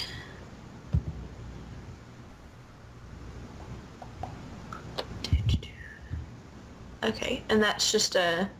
D20. yeah.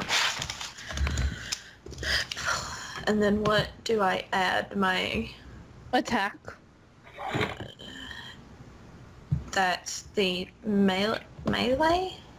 Mm-hmm. Okay. It should say a little number next to attack.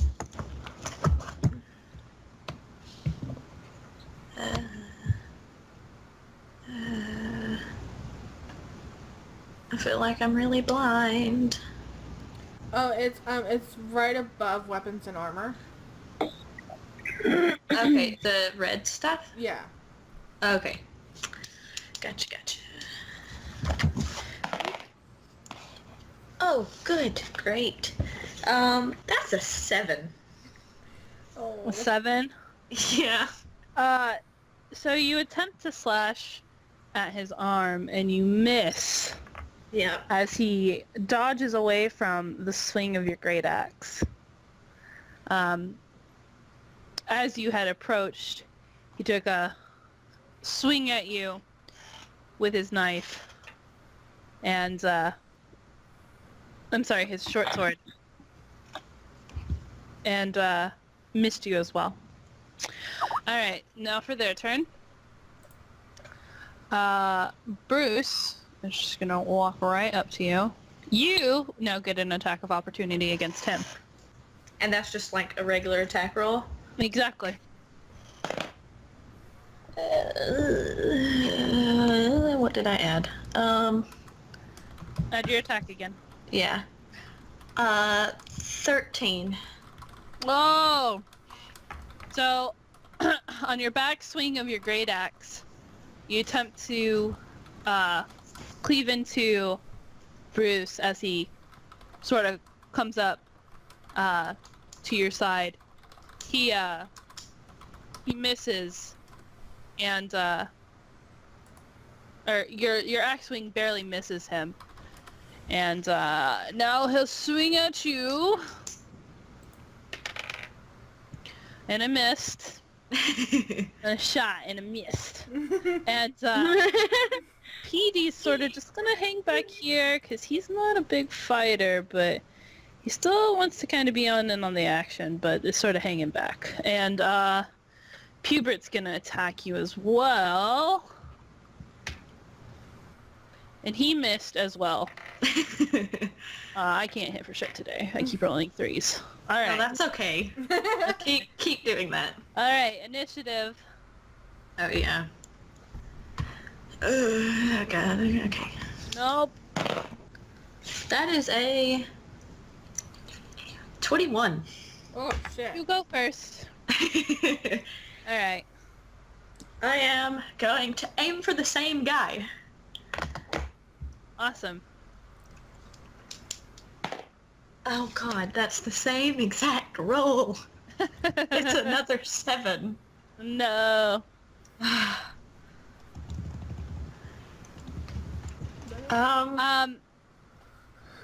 Yeah, no, that's a 7.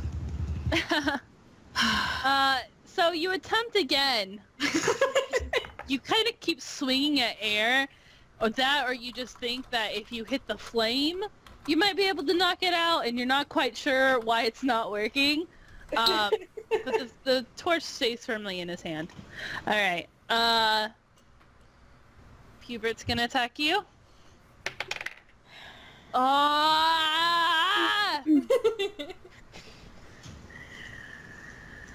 Roll. Oh no, I roll a d20, that's right. Uh-oh. I rolled an 18, and then... Where's my fumble chart? Because I missed. I critically missed. Uh-oh. That's fine. 18. Wisdom. Well, I gotta make a save. Nope! I am distracted by melee. My next attack, your next attack against Pubert is at a +3. So you add another +3 to your attack roll. Okay, against Hubert. Yes. And then,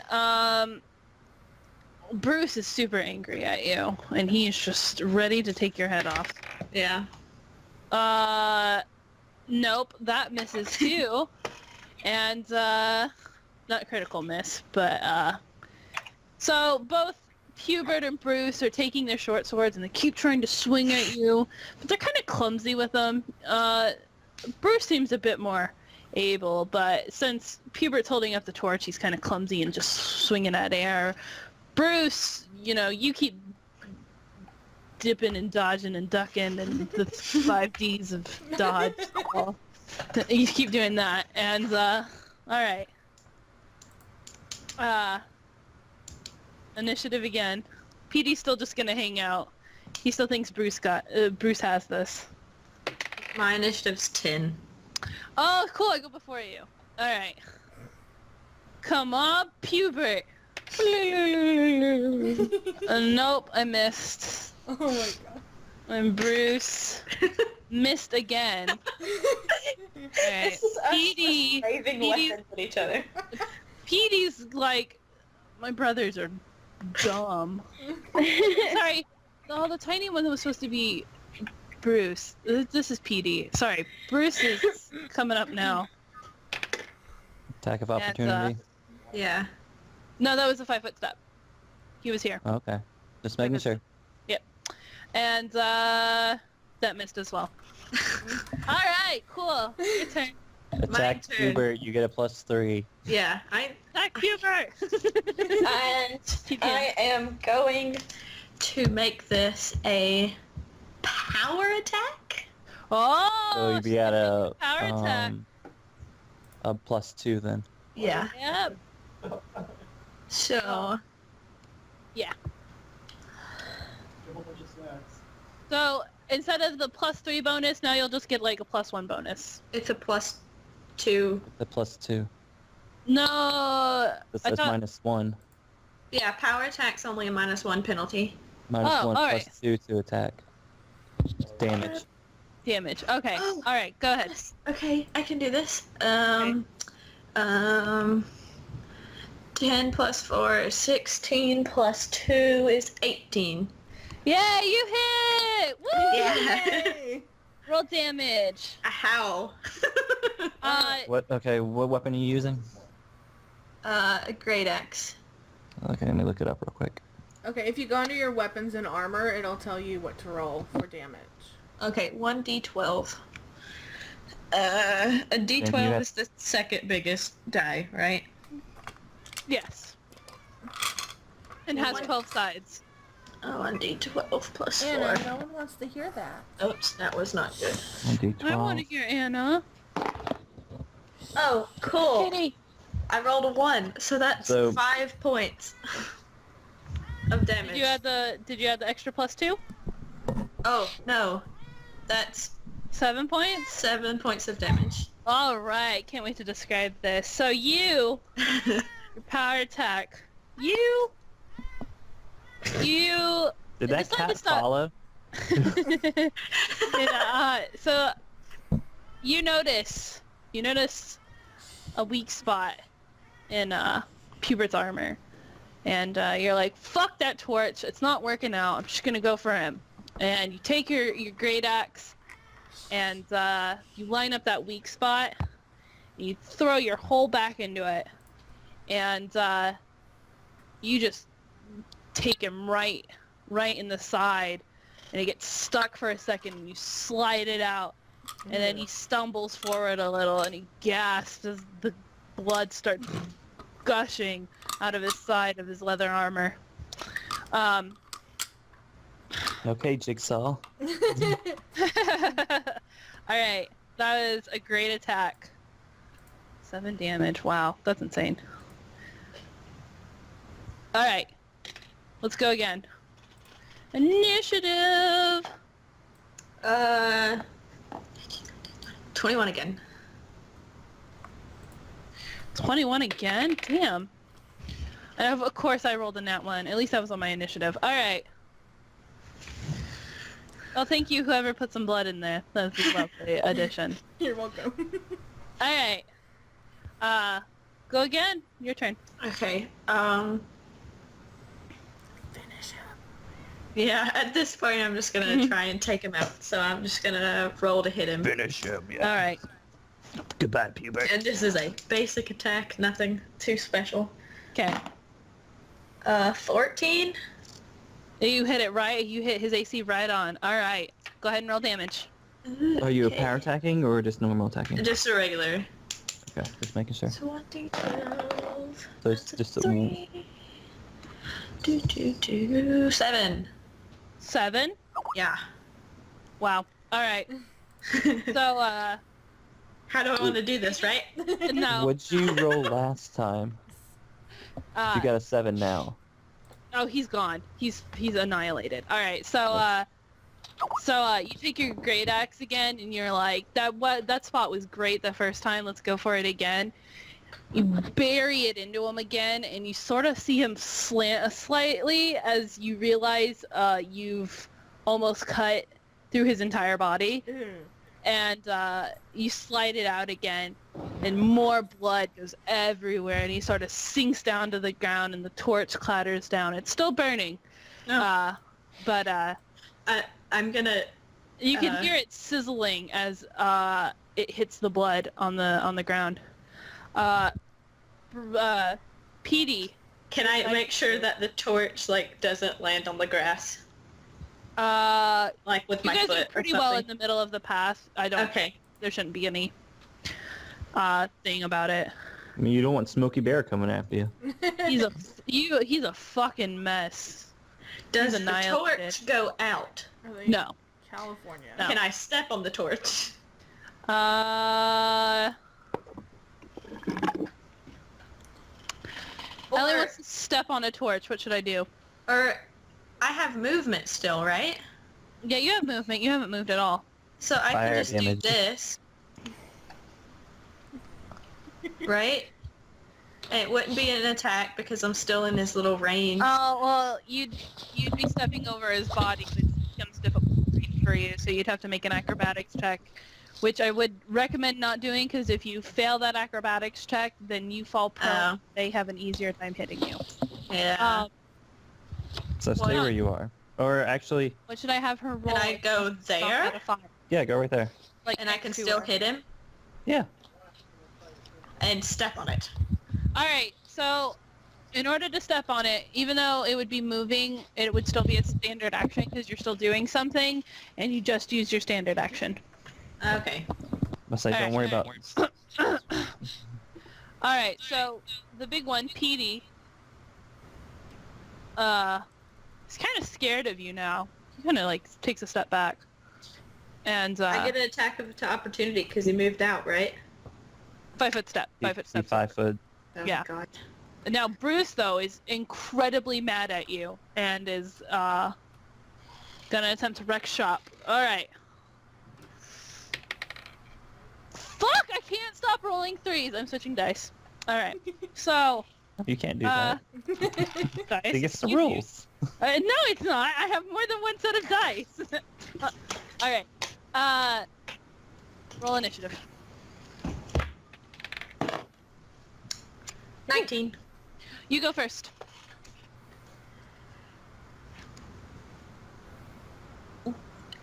This is a more gameplay question to the DM. Yes. Do you get an action and a bonus action, or is it just an action? Your turn consists of a standard action and a movement action. Your standard action being like you stomping at the fire, you attacking, and then your movement action, usually people tend to take, usually people use that action to move into combat, or if they're extremely injured, move out of combat. The 5-foot step that you get is essentially like a freebie action. It's like, okay, I can move around the battlefield. I am so sorry. I'm going to give you a thing. You're going to make an attack against Bruce. Or I'm sorry, Petey. Because you have cleave and you took down his brother. Oh, yeah. I'm sorry, I totally forgot about that, and I'm trying to make sure I remember that. I did too, to be completely honest. It's fine. Go ahead and make your attack. It's just a... It's just a D20. Add your attack. It's just a normal attack. Okay. Gotta remember what the modifiers are. 15. 15? Yeah. Oh, go ahead and roll damage. Okay. Roll 12.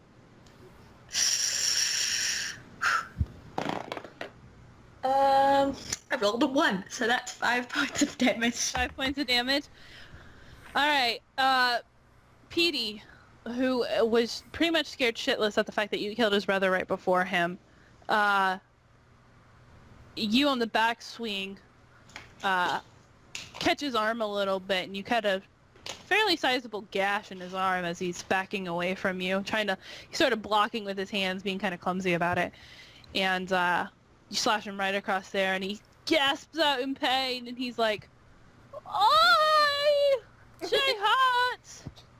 Bruce is like, "Shut up, you fool!" And I don't know where his accent went, but shut up, you fool! Ellie scared the accent right out of him. Yeah, Yep. dude. Alright. The lines were the path. I don't know. Somebody drew them. Yes. I'm healthy. Shut up! Shut up! You're not a part of this! Quit sightsee DMing! I would be a part of it. I graciously got out so you could hear everyone. Well, it was acting up anyway, so we went to a Skype call. Anyway, so, You didn't tell I don't know. Anyway, so, back to that initial initiative roll. What are you doing again? Oh, I go first. Yes. I'm going to roll to attack the dude. Alright, you're rolling to attack. Whichever one. Yeah, Bruce, sure. Whichever one it is. That thing. That the little If one? I... Yeah, that's Bruce. And Petey. And this was Hubert. He gets his whole name. Can I have a technical question again. Yes. If I power attack, Uh-huh. I just get the -1 penalty. Mm-hmm. And if I miss, nothing bad happens. I just missed. Yeah, if you just Okay. missed. Well, I'm gonna try to power attack. Okay, do it. What is happening to the screen? Shelby. It looks like a butt. The B for Bruce looks like a butt. So does the heart next to Pubert. Maybe. There's butts everywhere. It looks like it says Puberto. Yes. Puberto.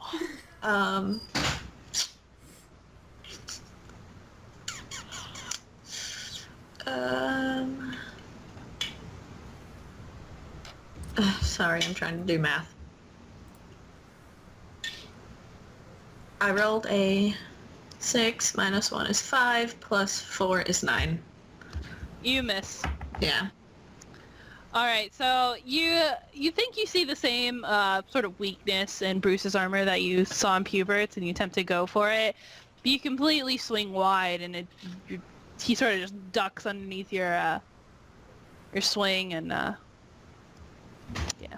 Yeah. Alright. So Bruce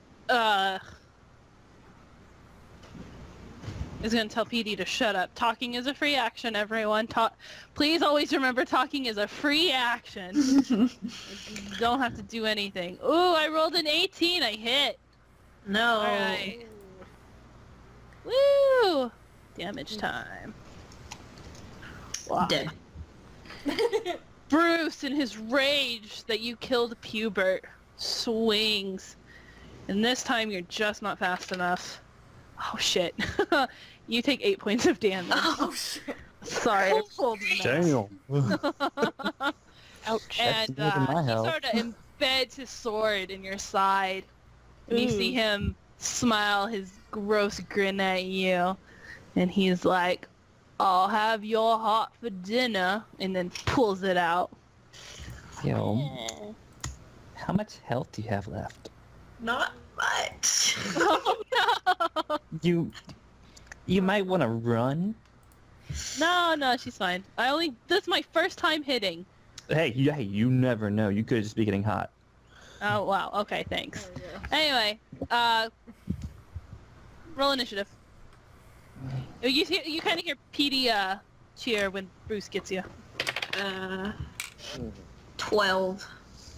You go before me. Oh my god. Can't roll anything. Oh, Bruce is almost dead. It's fine. Oh no, Petey's the one that got you. but I don't want her to die. And no, it's fine. It's fine. I promise. The first night where you off the first Pathfinder. No, it's fine. Okay. We can do it, Ellie. I believe in you. I'm glad someone does. We all believe in you. You can do it. Okay, this is what you should attack, then move back 5. Yeah. Because then, I forgot the big blob. What's it? The Petey. Petey. PD would have to move to attack you. So Petey seems to be very scared of her since her annihilation of Pubert. I'm just trying to help her out. No, she's fine. What are you gonna do? I'm gonna attack. Are you gonna power attack again? No. Oh, okay. I just want to hit. Okay. I should have, but that's an 18. Yep, you hit. Gosh darn it. Okay. Roll Take 'em really out. well. Take him Roll out. really well. Oh, sorry. 14. Oh Shit. my god. Oh, All right. Decapitation. So Jesus. as you rear up to take your next swing, you go eat this, and you immediately take your axe. You plunge it down from head to groin, and you split him in half. Oh. And he literally takes a second. You see his eyes sort of grow wide, and then he slides down. You hear Petey scream, and he throws the book at you from his back Oh, so this is and Bruce? pulls ass away from you. Did you As just Darth fast Maul as he him? can. You just murdered Bruce by Bruce. Oh yeah, Bruce is just... No, that was horizontal, Adam. This is vertical. Oh, my I God. like how everyone was like, Ellie's gonna die, and then Ellie annihilated one shot. Told you guys she'd be fine. I'm just gonna- God. You never Blood know. Everywhere. All right. Oh, I bet I can find a book. Yeah. I can draw a book. All right.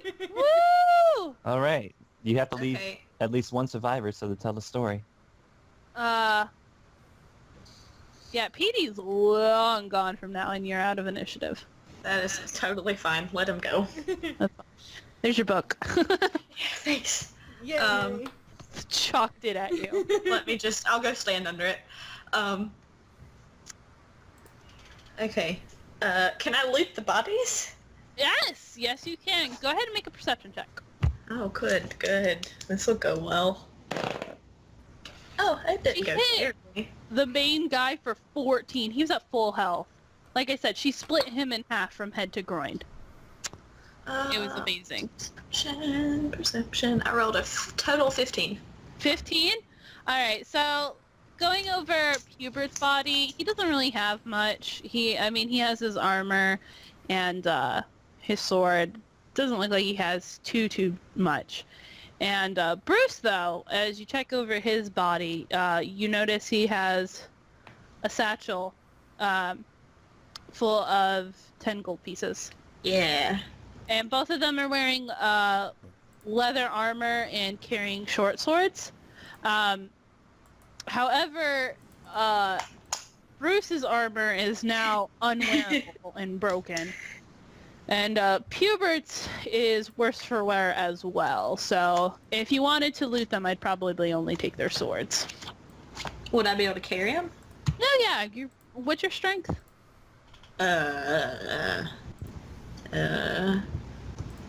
17. Yeah, you can carry them. You're fine. You're not going to be over encumbered. And so 2 short swords. Yep. Okie dokie. Alright, so let's wrap this up. And look, I made back my gold that I gave away. Yay! Alright, so, it takes you significantly less time to, Wait, before I leave, yes. I want to make sure that the torch is out so I don't burn the first forest down. You kick out the torch and it is out completely. Okay. Alright. So, it takes you significantly less time to get back to Strathum. It takes you about an hour. When you get in, what do you do? Is it... It's nighttime. It's still nighttime? Yeah. I am going to head straight to the... Andre's house? Huh? Andre's house? I said the tavern. Oh, the tavern? Sorry. You cut out for a second. Yeah. Sorry. No, you're fine. So, you head straight back to the tavern. Vatriel is entertaining tons of guests. Everyone is happy as can be.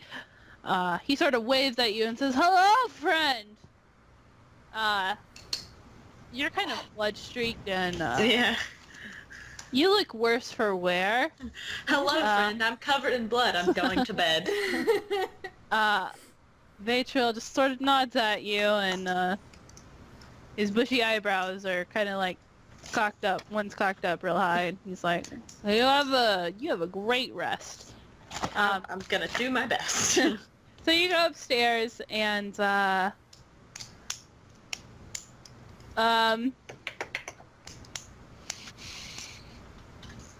you, take the pouch, I'm sorry, in the room, you take one of the blankets and you tear it up and you start bandaging yourself as best you can. And go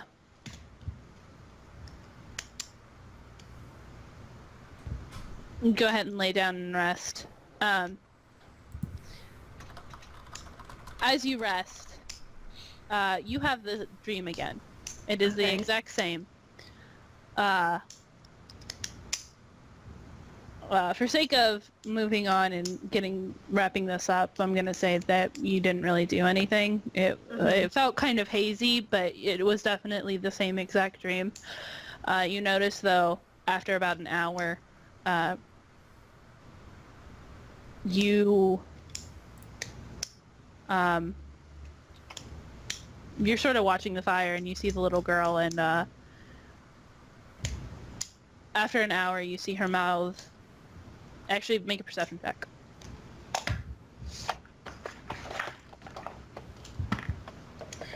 I think that's 16.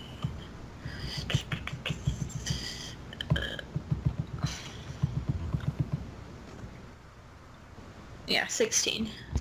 You see her mouth words help, and then she sort of shimmers away, and the bubble disappears.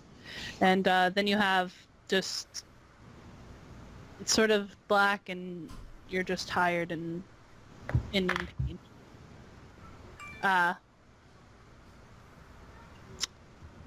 So, you wake up the next morning. You're feeling a lot better. You're back at full health. Okay. And,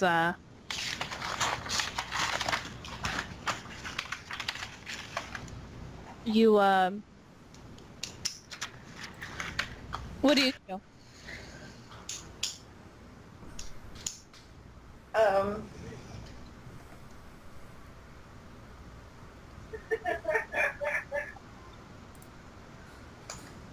I'm going to go downstairs and ask for a very light breakfast, no matter what time it is.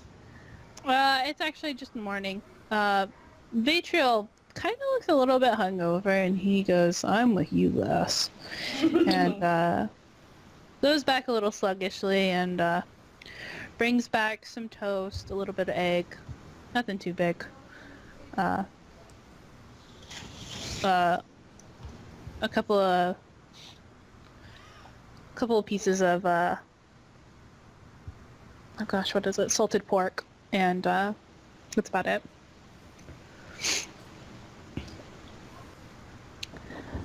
And you scarf down the food, and it feels great.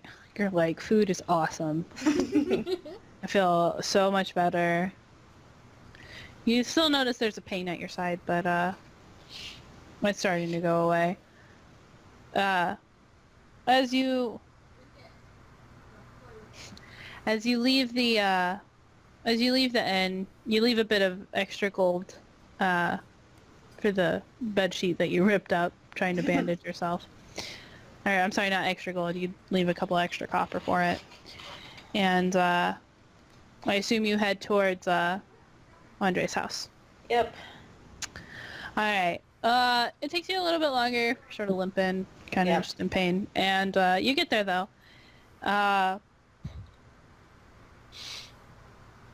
The door's shut. I assume you knock on the door. Yes. Yeah. You hear her come in, and you oblige. Andre's sort of sitting in a squishy armchair in the corner. Biggs is at his feet, sort of just walking around and through them, rubbing up against them. He goes, "Ah, my friend, how are you?" How do I look? He sort of peers at you over glasses and he goes, "You looked far better yesterday." No shit. I have your book, Andre. Ah. He smiles and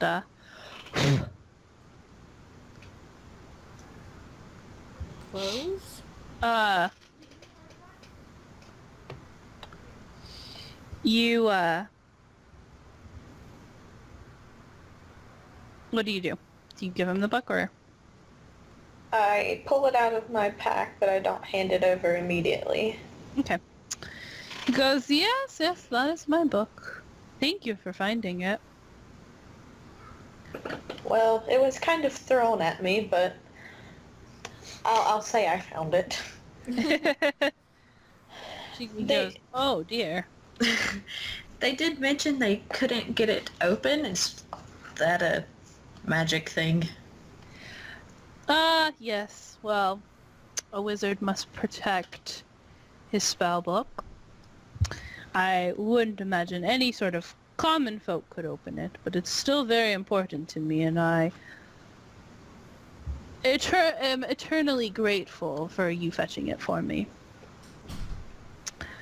Now, the matter on your missing girl, and he sort of presses his fingers together and he goes, unfortunately, that vial that you saw yesterday was my last one. Unfortunately, without this concoction, I won't be able to cast the magic and do what needs to be done. I can brew more. It will take a little bit of time. It will take about 7 days. A week is 8 days, in case you're like, what? She's on a week last time, and a week is 8 days. Okay. Gonna jot that down. Okay. He goes, if you're staying in town,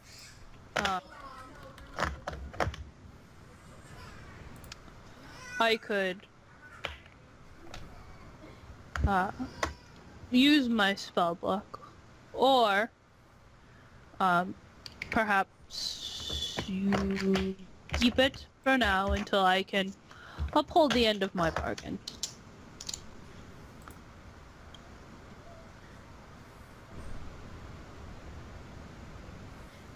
You couldn't have mentioned that it would take you longer to help me? Well, it wasn't until yesterday when I checked my stocks that I realized I was out. I'm terribly sorry for the inconvenience. Are you from around here? Not at all. Where are you from? The River Valley. Ah! Do you travel here often? If work sends me this way, yes. Well, do you usually come by horse or by sea? I don't know. What do I do, Shelby? Horse? You do horse. You have a horse at the inn. I thought that's what you had said, but I was just double checking. Paul Revere is laughing in his grave right now. Shush, John. What does John say? John said Paul Revere is laughing in his grave right now. Oh. Alright. That's a history joke. I'm so proud of you, Adam. Alright, he goes, well, if you travel here by way of horse, it is a tad bit faster to travel by sea.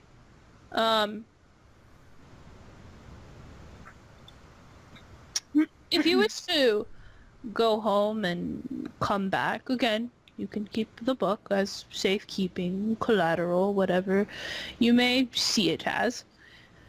And in 7 days' time, I will have finished your potion to help find your missing girl.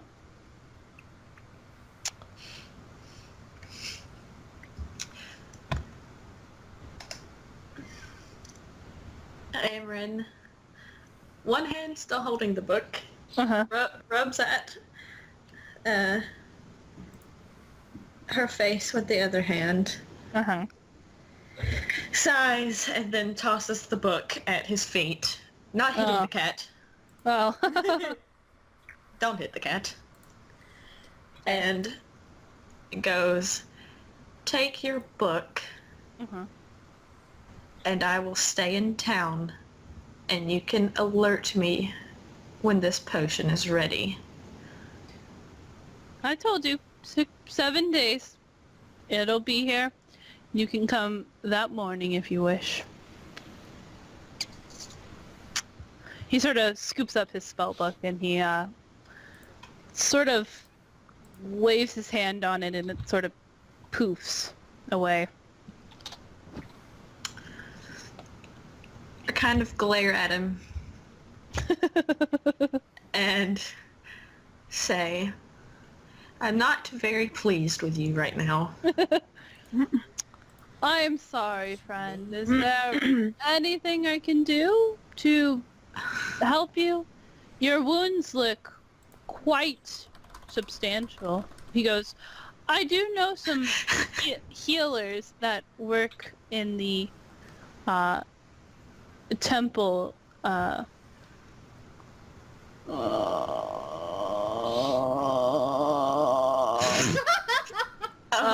in the temple. That's a weird temple. Viridios, I said that one was there. We'll do Bastion. In the Temple of Bastion. I have some friends and acquaintances there. Perhaps I can write a letter and see if they will ease your pain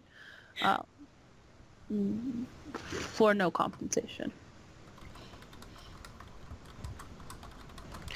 And you see him sort of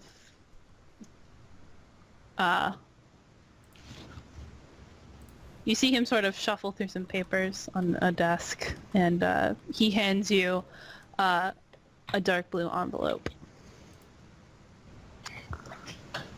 I look at it. I look to him. I look at it again.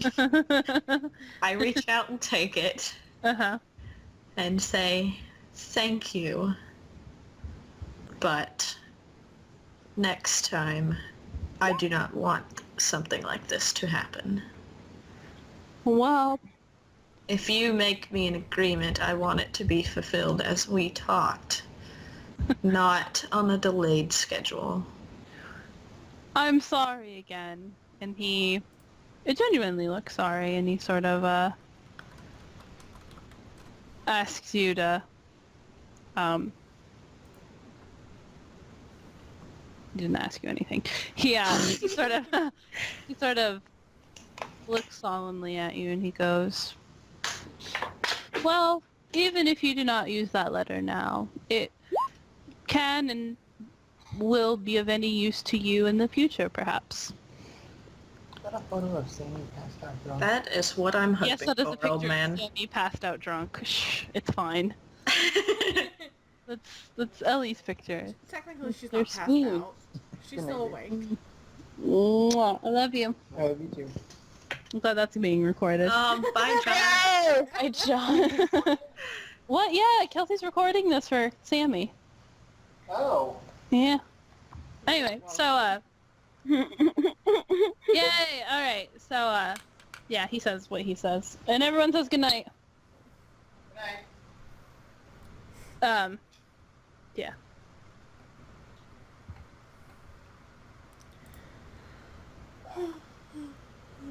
Is that it?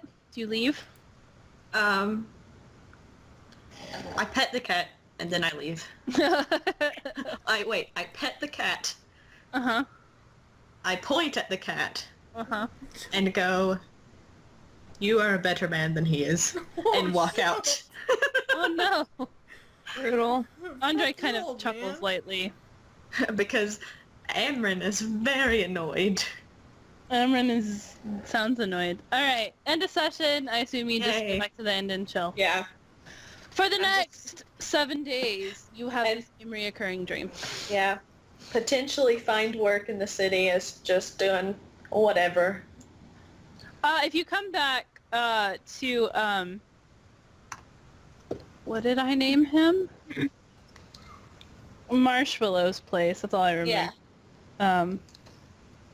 I don't remember his actual name. I'm really I sad. don't know. You didn't tell me.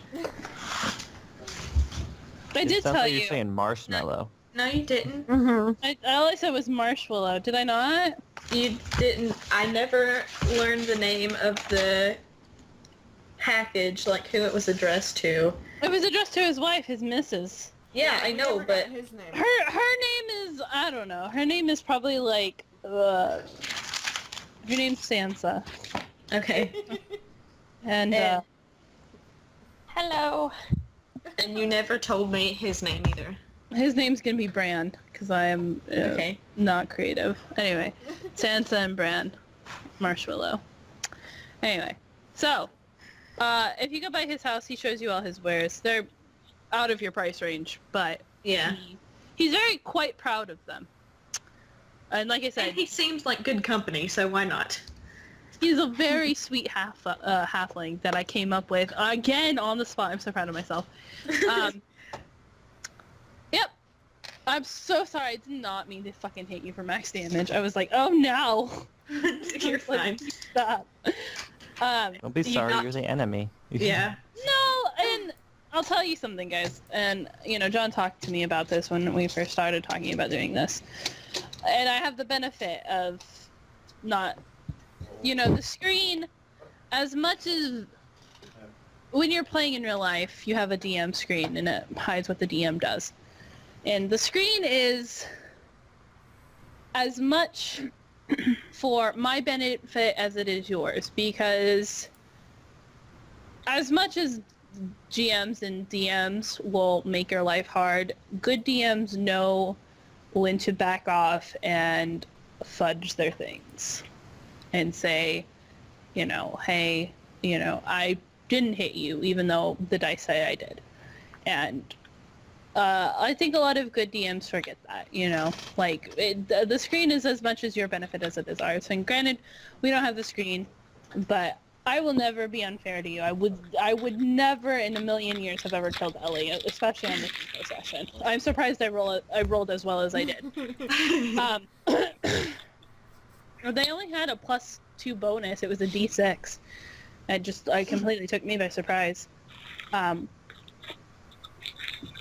But no, it's, as much as we like to hurt you guys, DMs, we don't want to completely annihilate you if we have the chance. I mean, a lot of, I can give you a really good example. When I played with my group in Texas, my friend Quinn was DMing, and he waited probably about 5 rounds after my friend died to see if anyone would pull her back. I'm sorry, it was Brittany. I don't know why I'm saying my friend. To see if somebody would pull Brittany's corpse back. I'm sorry, she wasn't down. She was just unconscious. Mm-hmm. But none of us thought to do that. And so he was like, okay, I gotta, try to kill her off. But he still waited and didn't immediately just strike her down. So, yeah. Anyway, Ellie, I hope you enjoyed your session. You did amazing. I did. I'm so proud of you. Yay! I had fun coming up with all my characters. I was like, oh, this is getting easier / harder. I was panicked. Had weird accents and weird names. But, you're just gonna need to have like a name generator up all the time. Right, basically. Or just sit there and make a list before we start and cross them out. And, no, I hope you guys enjoyed that. I'm sorry it took so long. I didn't expect it to take as long as it did. That was fine. Although I think it took about 2 hours. I don't know. We're up to 1:45. An hour and 45 on this recording since we started Skype. Yeah, it took about 2 hours and 30 minutes. Yeah. Oh, anyway. Well, also sorry about my bathroom breaks. I don't know what happened there. You're fine. But yeah, I think that's what happened. Anyway, I hope you guys enjoyed that though. I had fun DMing. It's fun. And as you can see, Ellie was a fresh, brand new player. Nothing bad happened. I just got lucky hidden. That was it. A lot of you guys, when you are playing your sessions, a lot of this is going to sound the same, but it's setting up everything, and I hope you bear with me on that. Yeah, I was wondering if we were gonna... If the girl in the bubble was just for John, or if that would be for everyone. No, Yeah, that I'm is excited. for everyone. You definitely don't know who she is. Although if people start making knowledge checks, you might be able to sort of... I wasn't expecting that out of Ellie. I was expecting Ellie just to go in and bash stuff, which is why I gave her level 1 bandits to go up against. Which, let's be real, she totally would have finished the other one off. I forgot she did a D6 or D12 worth of damage. She fucking annihilated. Also, I was super proud of you for remembering power attack. I'm sorry I forgot cleave. You're fine. Adam, in case you were wondering, we're doing cleave from 3.5 and not the Pathfinder cleave, because that cleave is stupid. And it's dumb, and I hate it. Okay. Well, they, completely, cleave was one of those feats. It was, you had to have power attack first, so it came down a longer line of actual feats, and it just pissed me off that they changed it, so you just got, extra damage when in 3.5, basically you killed someone, you didn't get to make a movement, but if there was another enemy near you, you got to swing at it. Oh, hey, you killed someone, here's your chance to go in and whack somebody else. And it was awesome. And Greater Cleave sort of worked the same way, except that you actually got to take 5-foot steps in between everyone you hit. And it made for awesome fighter stuff, people moving and being able to get in there and cleave without, sacrificing their stuff. And I don't know, it's just Pathfinder jacked it all up. And I was it's your game, I'm not going to question. No, I didn't know if you were just going to be well, are you doing a different version of cleave, which... No, I mean, I don't play fighters. Oh. So I had no clue what you're talking about. I was like, okay. Anyway. Yep. I hope you guys enjoyed. Tomorrow we're going to be doing Kelsey's. Okay. Woo! Woohoo! Well, anyway, so, yeah, we can do... I didn't mean for today's to run over so long. My bathroom breaks killed everything. But yes, I hope you guys enjoyed. Adam, I need permission to your backstory. Okay, I'm gonna stop recording now. Okay. Okay.